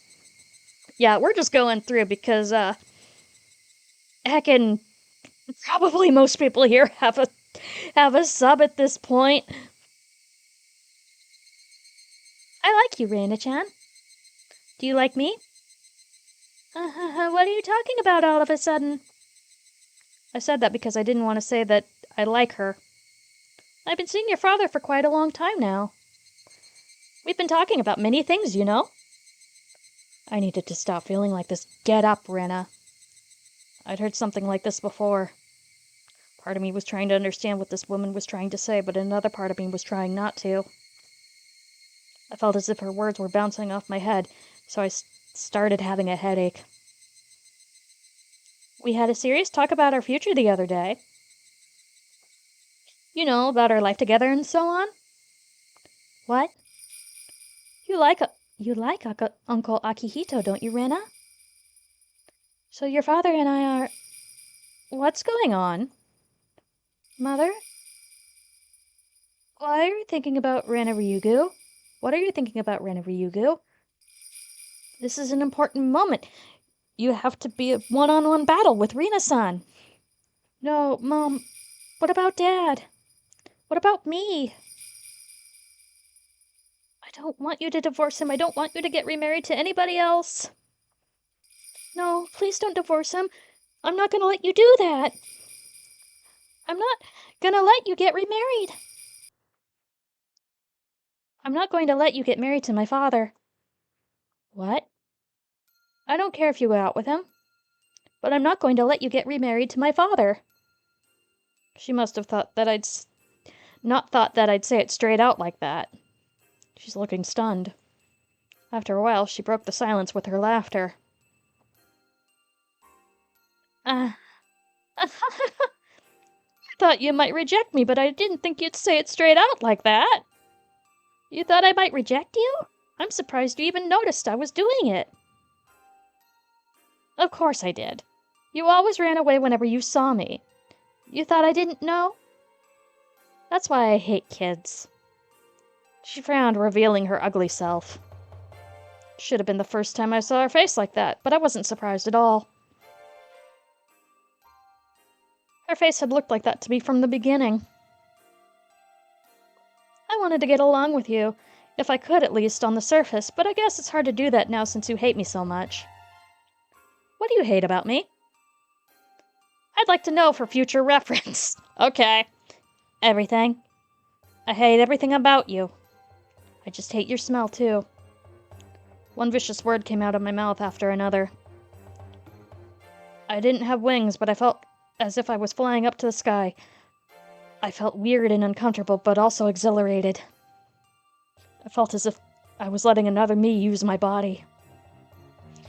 I was in the middle of a disastrous battlefield, but I felt like it wasn't even my business.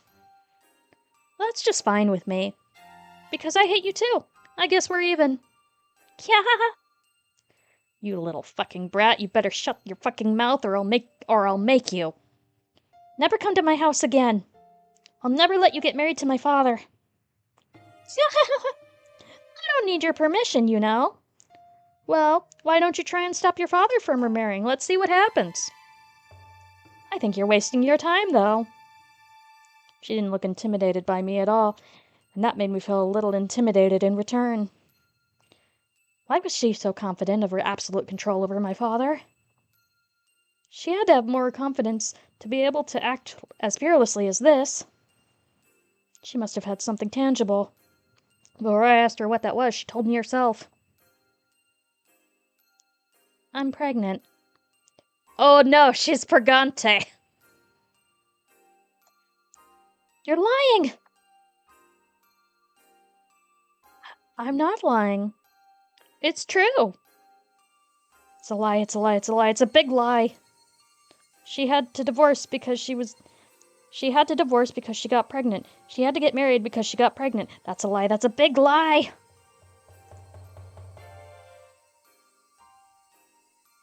I'm a Christian, so I can't get it up. Okay. Sure, Jan. He'll just have to accept it. Plus, we had sex with marriage in mind. Wow, okay. He made me pregnant. If he changes his mind and takes no responsibility, it's gonna be a big mess, you know? Uh-huh. That was your plan, wasn't it? I overheard it. I heard about the conversation you had with that man, Ted-chan, in the coffee shop. I know you started seeing my father for his money. I know you call him your husband in Hinamizawa. I know he's a big catch for you. I know everything because I heard it from Kasai-san. Oh boy. I know you do Badger games too. Oh, you knew. Well, well, well. Before I knew it, Rena was standing in front of me. We glared at each other with our faces almost touching. So, Rena-chan, you know everything, and what are you thinking you're going to do? Don't come near my father ever again. What if I refuse?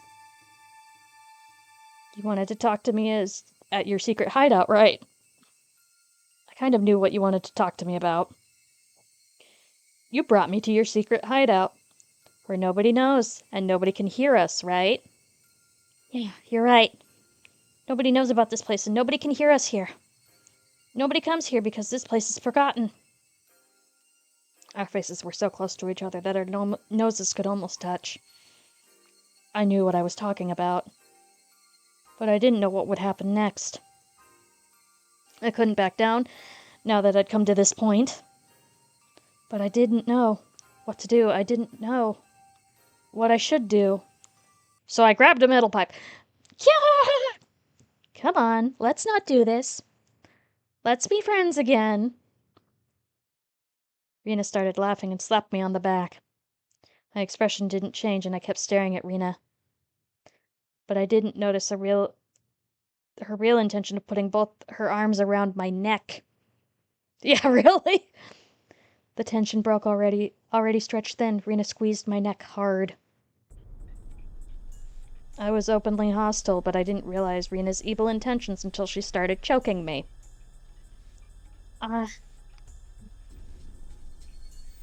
You little brat. I'm so close to getting millions of yen. If you at least pretended to get along with me, I would have given you a good allowance. You just can't keep your fucking mouth shut, can you? You just get some fucking nerve. A brat like you should die. I tried to pry her hands off my neck, but I didn't have the strength to do so. He's gonna notice if his daughter ends up dead. I'm sorry, ma'am. He's gonna notice that. I didn't want to kill you. But I'll probably never get as big a catch as your father again. So I don't mind killing you for millions of yen. I was just going to disappear after I got the money anyway. This is what you get for talking back to me. The world around me got darker and darker. I had never known an evil intention like this, namely the intention to kill me. It didn't scare me, though.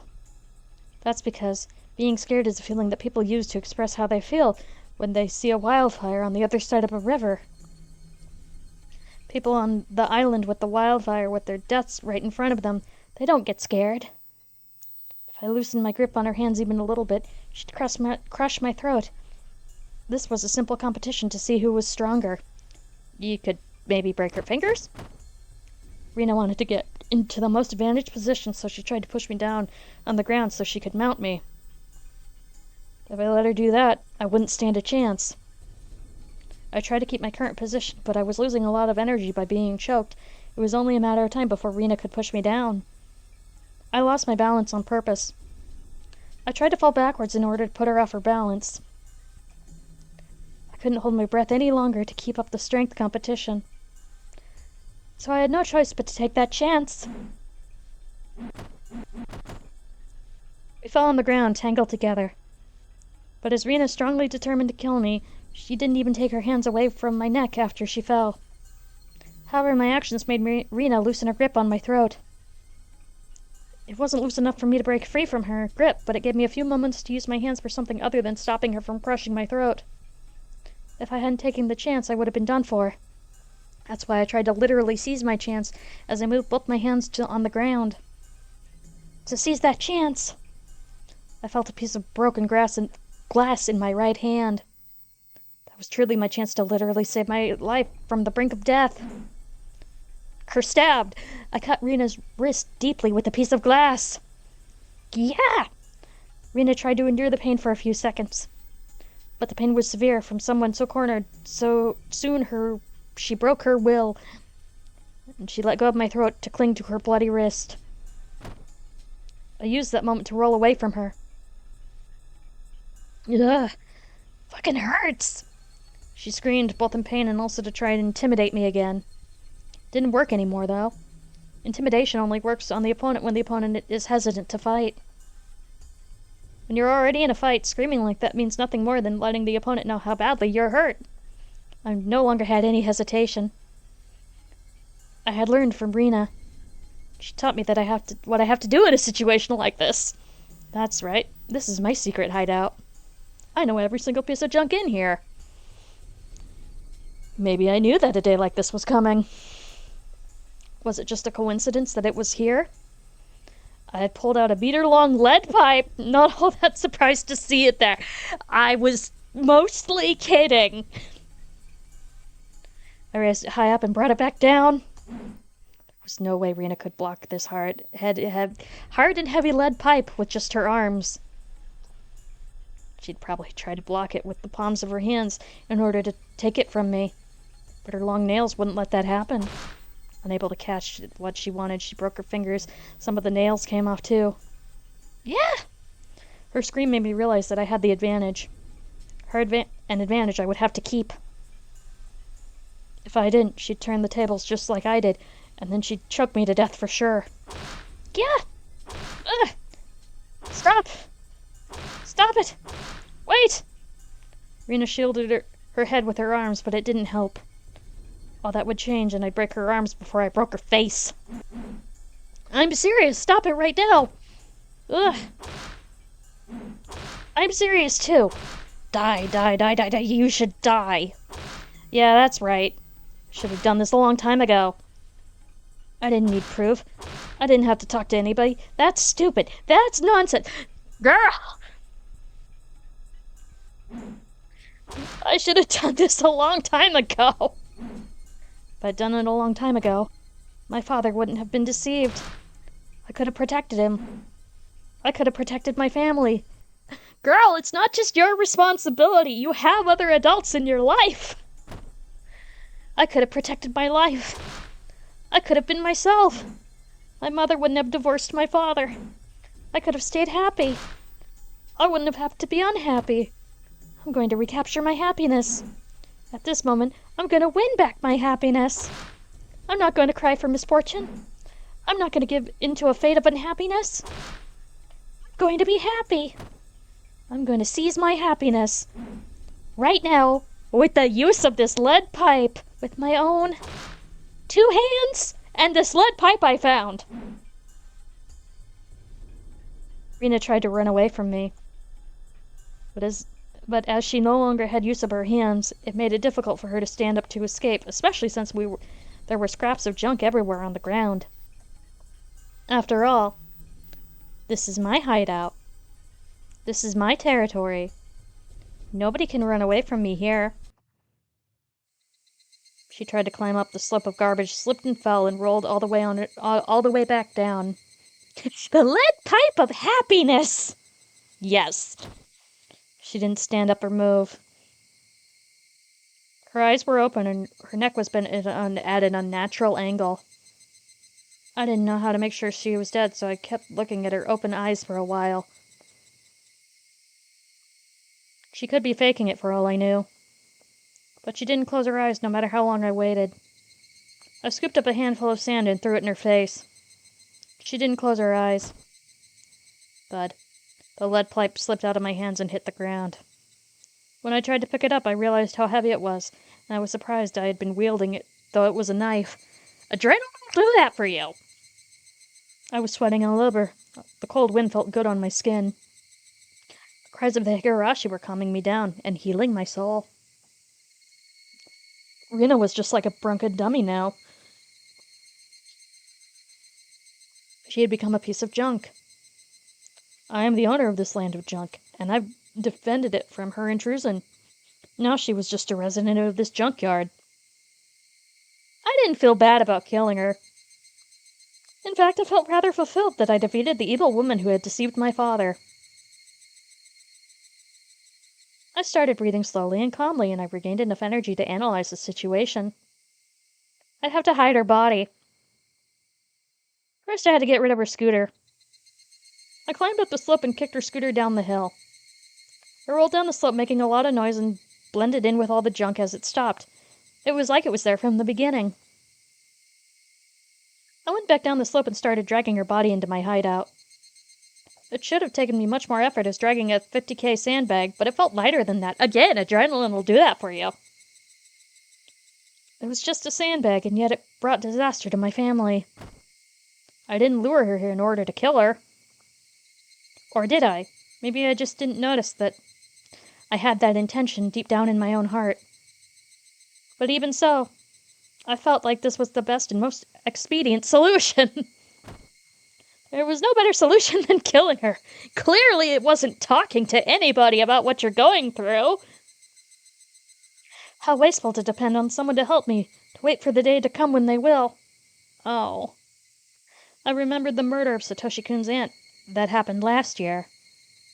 I had no doubt that Satoshi-kun murdered her. But I've never been convinced as I am right now at this moment. How could he have saved Satoka-chan? Other than by killing his aunt last year at the time in that circumstance. My situation was much the same as his. How could I have saved my father other than by killing her? Oh, I don't know. Having a conversation. if I was planning on a murder, it would have been under a lot of pressure and stress. But for the better or worse, the moment came to me out of nowhere. That's why I believe I solved my problem with as little trouble as possible. Now that she was gone, would anybody be suspicious about her disappearance? She was an irresponsible person who skipped work at her own convenience. So I didn't think anybody would get suspicious when she disappeared one day. She was a big mess from the start. People will think she went into hiding because she got into deep trouble with someone. I didn't need to fabricate an alibi. All I needed to do was get rid of her body. It took me a while to figure out how to do that last part. Hiding her body would be very risky.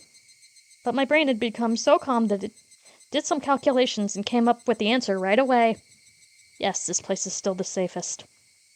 This place is forgotten. Nobody comes here. Nobody knows this place is here. I know that because I'd been spending a lot of time here. Compared to taking the risk of carrying her body to some other place, it was a lot safer just to hide it here. But it wasn't perfect yet. This place would remain a secret forever. I could hide it from here on out. I'd have to come up with the perfect way to make it completely disappear. It's a lot easier just to think about that than thinking about how to make Rana break up with my father. I stuffed her corpse into a broken refrigerator in the trash pile. I wanted to cover the refrigerator with dirt to bury it, but that was too easy. I had to chop the corpse into pieces to make them completely disappear. Okay! Dismemberment time! I felt like it got dark all of a sudden. By the sky or your soul?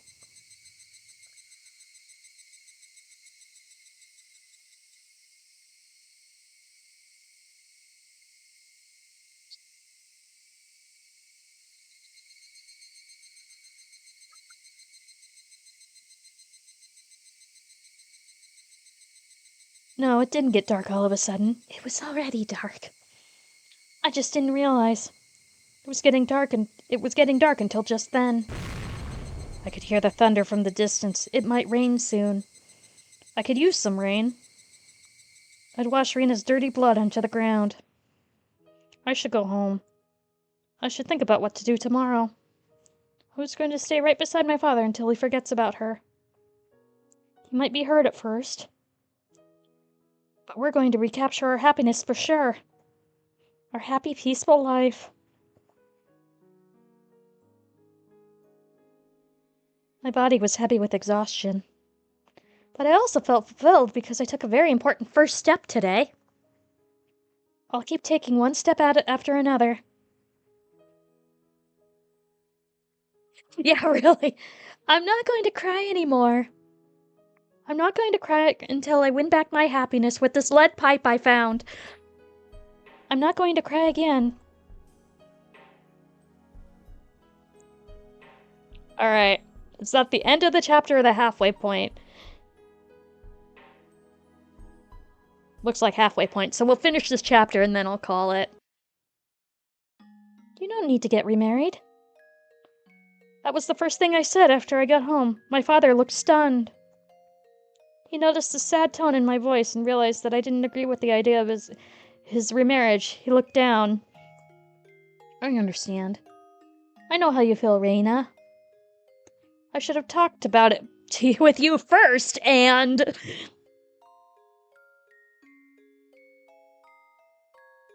That woman is lying to you about her pregnancy. Don't talk like that. Don't worry, Father. I pulled a school days and I checked. Rina-san is... I'll tell you the truth. Thank you for gifting a sub to Lead Pipe. I'm so happy that Lead Pipe is here with us today.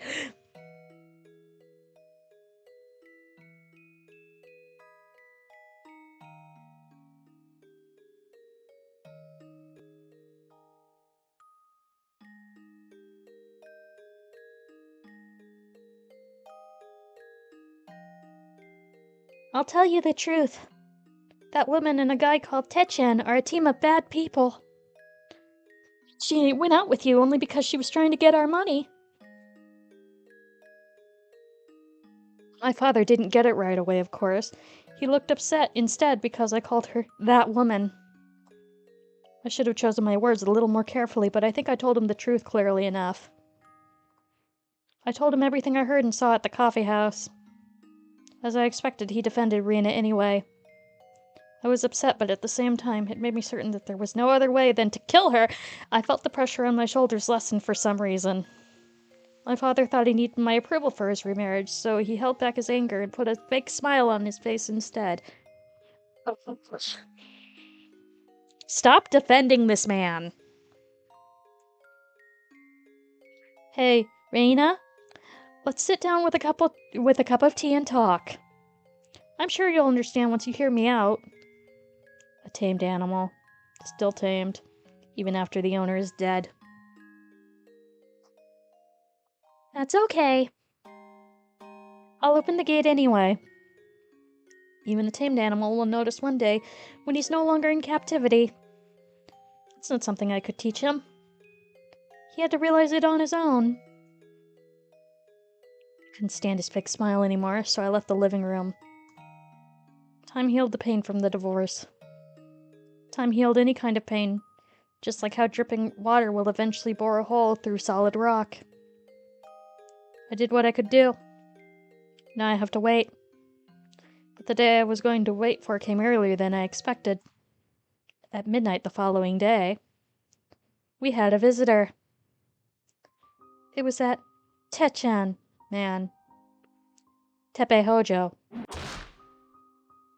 Tepe didn't even knock on the door to get in. He broke into the house by smashing the window. At first I thought he came here to ask about Rena's whereabouts, but I was wrong. The real reason why Tepe came here was because it was their plan. It was the last stage of their badger game.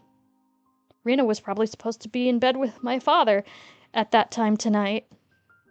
Tepe must have wanted to show up and catch them sleeping together. Tepe looked around the house, but he couldn't find Rena. He didn't change the plan, though. He grabbed my father by the collar and started yelling threats. He showed my father's certificate of marriage to Rena and shouted to him, saying, "You got my wife pregnant? How are you going to take responsibility?"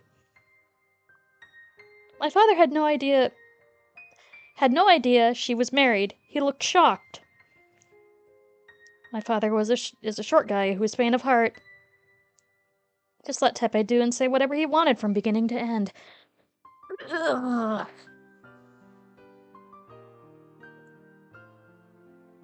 I'm sorry, I'm beginning to think this is why your first wife left you, man!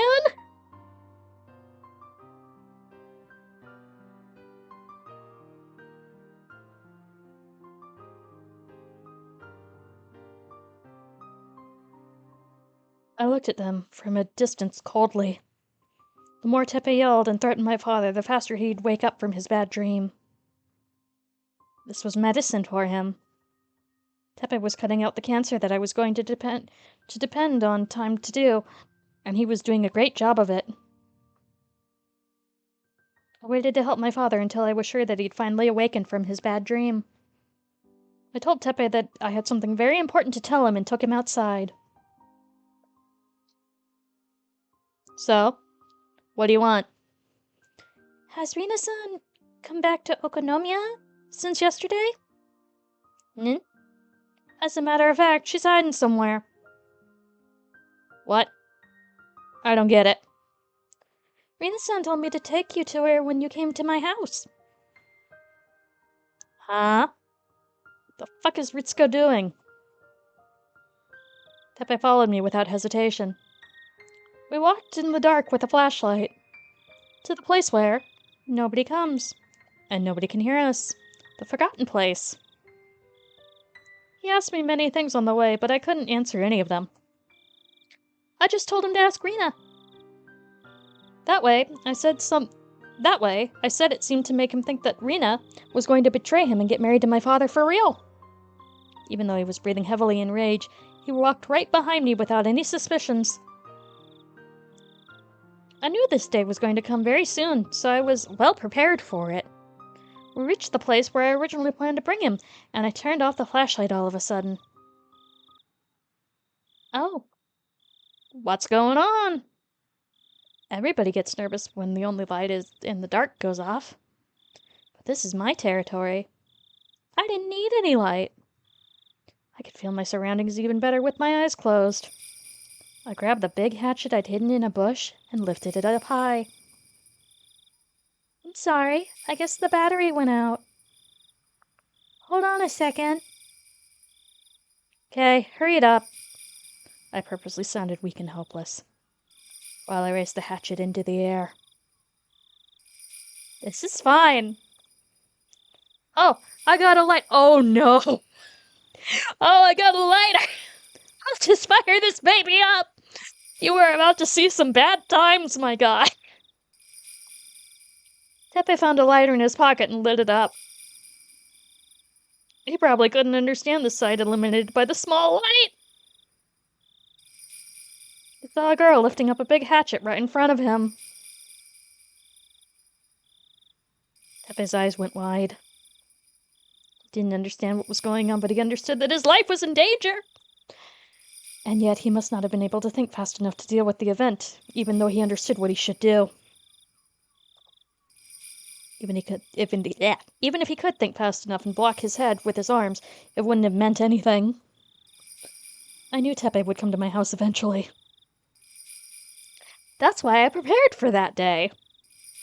I just didn't think the preparation was going to bear fruit tonight. I chose my weapon very carefully. We're gonna snooze the ads again.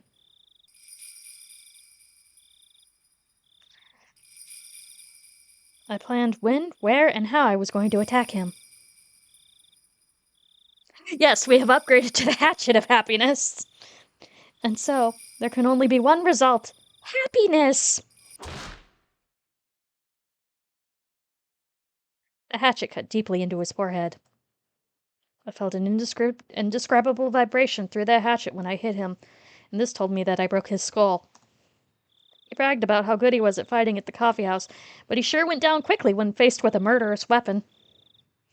Yeah, no, you brought a hatchet to what he probably assumed was a fist fight?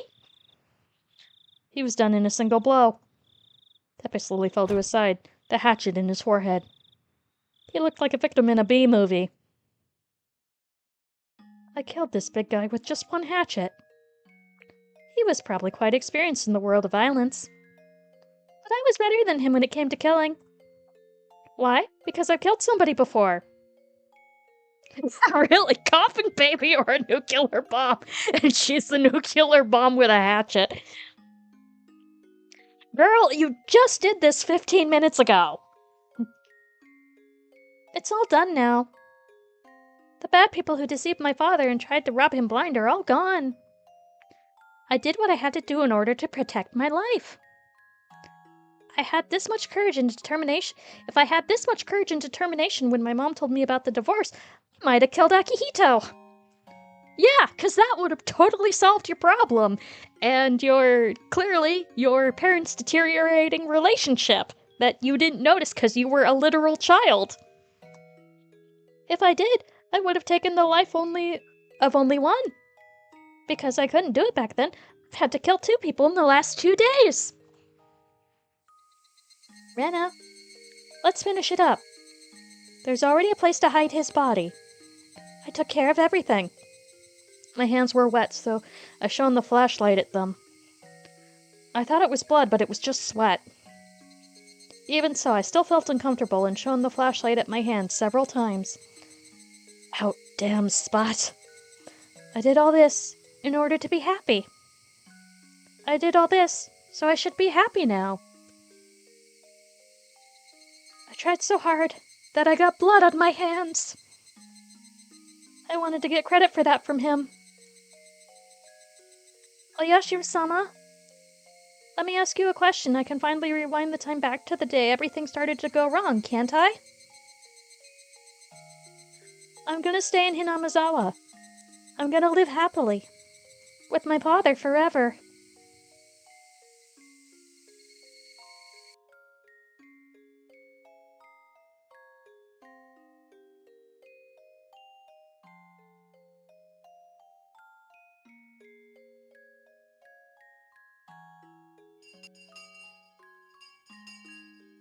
It's rare to see Rana sleep in class.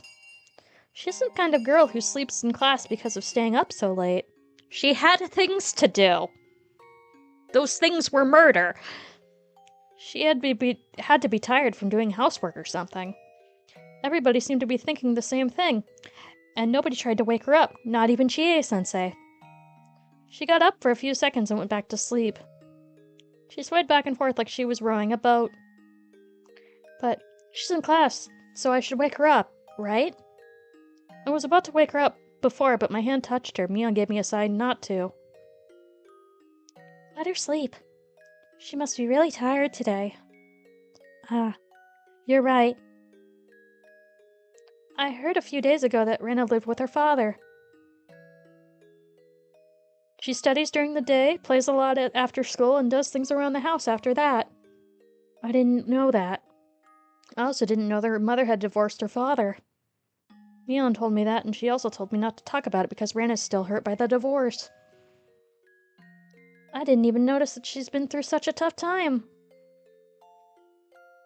Rena's the kind of girl who doesn't show her pain to others. Uh-huh, we gathered that. She always looks happy and cheerful, but she might be acting that way on purpose.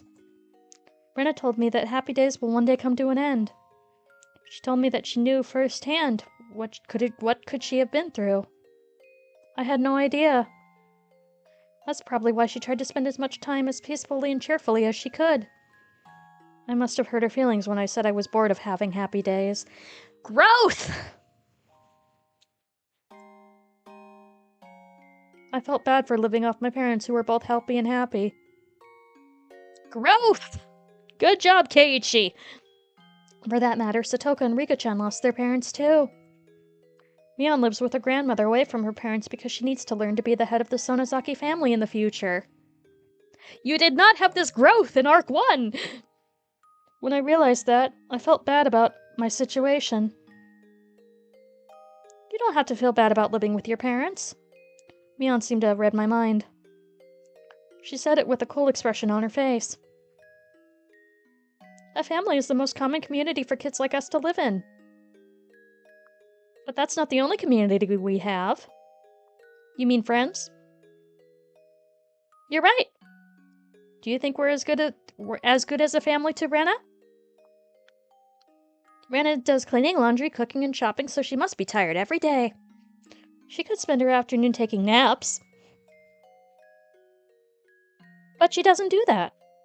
She spends her afternoons playing with us. That means, how should I put it?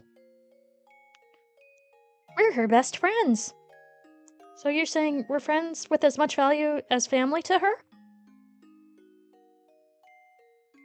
Mion looked stunned, as if she didn't understand what I was talking about. I don't know what friends meant for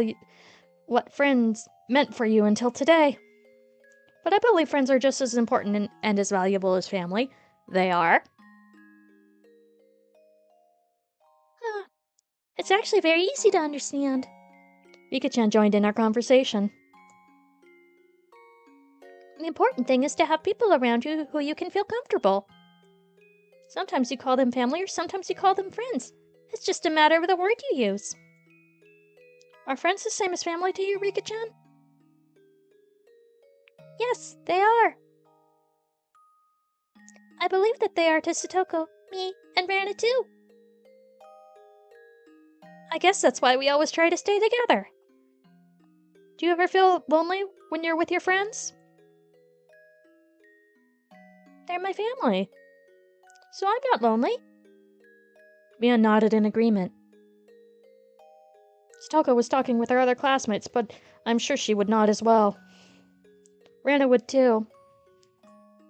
I'm a little embarrassed. Why? I've been using the word friends, but I don't think I understood its true meaning until today. Friends are more important and irreplaceable than I thought they were. Yeah, the good ones. That's like common sense. You should take the opportunity to remember that. Yeah, I will. I also recommend that you don't say that again. Kei-chan, you just said something very embarrassing, you know? After all that, Mion still made fun of me. I think I understand a little better why Rana was always so serious about having fun. I wanted to be her best friend, and I wanted to do my best to be deserving of her effort. See. Rana snored. It sounded cute. Chie-sensei let her sleep in class, but she couldn't let her get away with the snoring. Class president, wake her up, please. Rana, get up. Well? Rana was still half asleep and made a strange noise. Everybody in class laughed. Rana noticed they were laughing at her, woke up right away, and acted like she wasn't sleeping at all. It looked really funny, and I burst into a fit of laughter. I meant to do that. Outside the window, the sky was blue, and the clouds were pure white. It was still June, but it looked like the middle of summer. This was perfect weather, wouldn't last forever. Oh yeah, we still got the Watanagashi to deal with. It could get cloudy and rainy all of a sudden. Kinda like the day I've been having in my state. We still had this perfect weather. The cries of the cicadas sounded as if they were laughing at us because we still had some classes left. Damn it, I can't wait for the school to finish. Keiichi-kun, You look very happy. Did something special happen today? Nothing. Today is today. Tomorrow's tomorrow, right? Yeah. I'm just happy that we have the perfect weather today. I don't care about the weather tomorrow. I want to enjoy today as much as I can. When the weather changes, I don't want to regret that I didn't. I learned that from Rana. I learned that peaceful days are the happiest days you can have, and they're irreplaceable. Mion, what are we doing today for club activities? We need something very exciting for the punishment, too. Heh heh heh. That's the spirit I like, Kei-chan. Because if you insist, I'll put you through living hell. Keiichi-kun, don't provoke her too much. Hey, are you scared, Rana? No, I just killed 2 people. I know you're better than that. Let's show him her true power again. Remember, we haven't brought an end to our last battle. I grinned at her and she grinned back. I do remember that. Okay, let's do it then. Rana-san, you certainly got me last time. For that, I must pay you back with interest. This is getting very interesting. It's going to be a blast. Ha ha ha. I can't wait for school to finish. I couldn't wait either, but the time we spent just talking like this together was also so very precious. Yeah, it would be nice if school ended soon.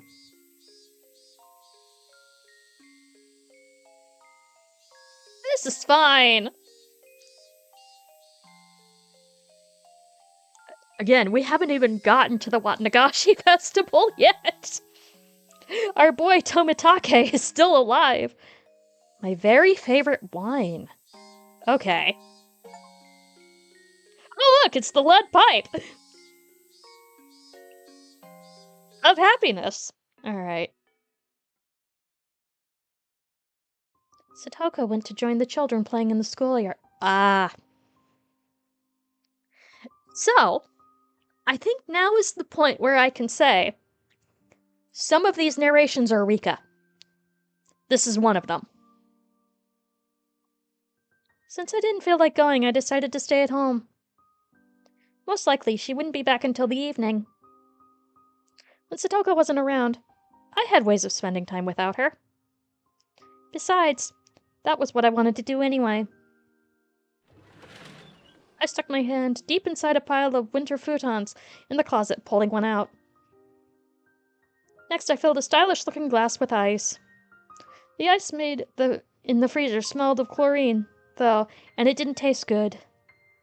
Store-bought ice would be the best, but since Satoko kept asking me what I was using it for, I stopped buying it. But that might be worth spending time to think about a good excuse for that it meant I would be able to enjoy ice without ever having to smell the chlorine. I filled the glass with mineral water. and then poured a little bit of another liquid into the glass. Watching the color mix into the transparent water was a very pleasing thing. This wasn't the right way to drink it, but I liked it that way, and I didn't want to hear any complaints. My body is very convenient because I can get drunk with only a tiny amount. That's why I diluted the small amount with a full glass of water. And thanks to that, I could enjoy a single bottle for a long time. It wasn't bad, if you thought about it like that. I put a cushion on my favorite spot by the window, and the glass with one hand, and enjoyed the familiar view and the soft wind brushing through my hair. A slightly sweet scent, ripened aroma tickled my nose. And just when I was about to start enjoying the atmosphere, the annoying one came back. She didn't like that bad habit of mine, and she complained every time I tilted the glass. Oh. She started nagging me noisily. Are we gonna get an introduction or no? Shut up. Be a little more tolerant. I can drink and eat whatever I want. You can't! Kids aren't supposed to drink alcohol! I tried to ignore her, but she started making a fuss as if trying to ruin the atmosphere on purpose. There was no way I could enjoy getting drunk like this. I glared at her and threw the drink out the window. Do you want to know why I'm depressed? I'm depressed because the way I die has been decided. Seems like she finally understood why I wanted to drown myself in alcohol. You don't have to feel down. I get to die instantly, so it's not that scary. My body will be burned and cut into pieces, but I'll be able to die instantly. But not yet. I know. Not yet. When am I going to die again? I think it's the night of the 25th of June. It's about a week after the Watnagashi festival. Well, that sounds reasonable. Is it my fault? Of course it is. Are you serious? Oh. She was the one who asked me, yet she cried when I told her she was right. Ah, jeez, she's always so annoying. Points if you know who that is, because that is one of my other favorite characters that has technically not been introduced yet. Let's keep trying. I'm sure I'll get 6 in a row on the next board game. June 25th. I still had 10 more days. I was going to relax and enjoy these 10 days. I still had some wine left, too. Okay. I'm not gonna fully explain what that was, but that makes me happy that they dropped a huge hint.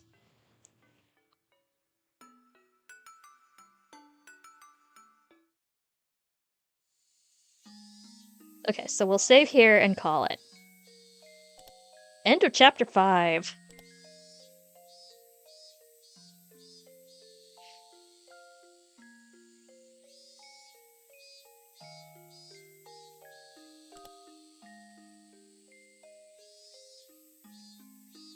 Here, well, let's save it again just because we can.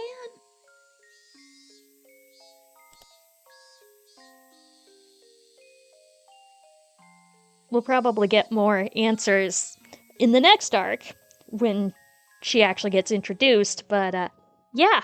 I don't want to spoil anything just yet, but we're coming really close to some good twists here.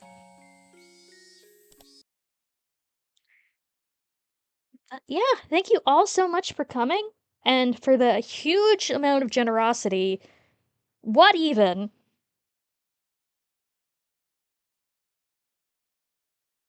Yeah, I think I already know who we're gonna raid. But we're gonna see. We're gonna see who is live. Yeah, thank you all for coming. I know this isn't the most, like, popular game, but it's been really fun to, go through the series. Because I really like it. So, here's the raid message. If you're subbed, which, you probably are at this point. And here's the raid message if you're not subbed. Let's see where I want to send you all.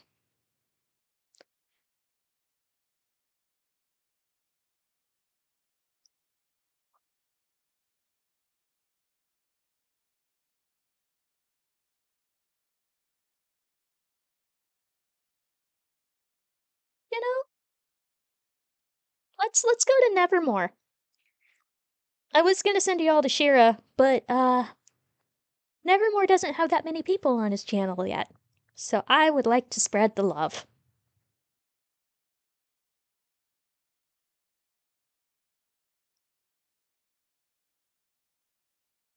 Okay, I hope everybody has a really nice rest of the day. And thank you all so much. Y'all are wonderful.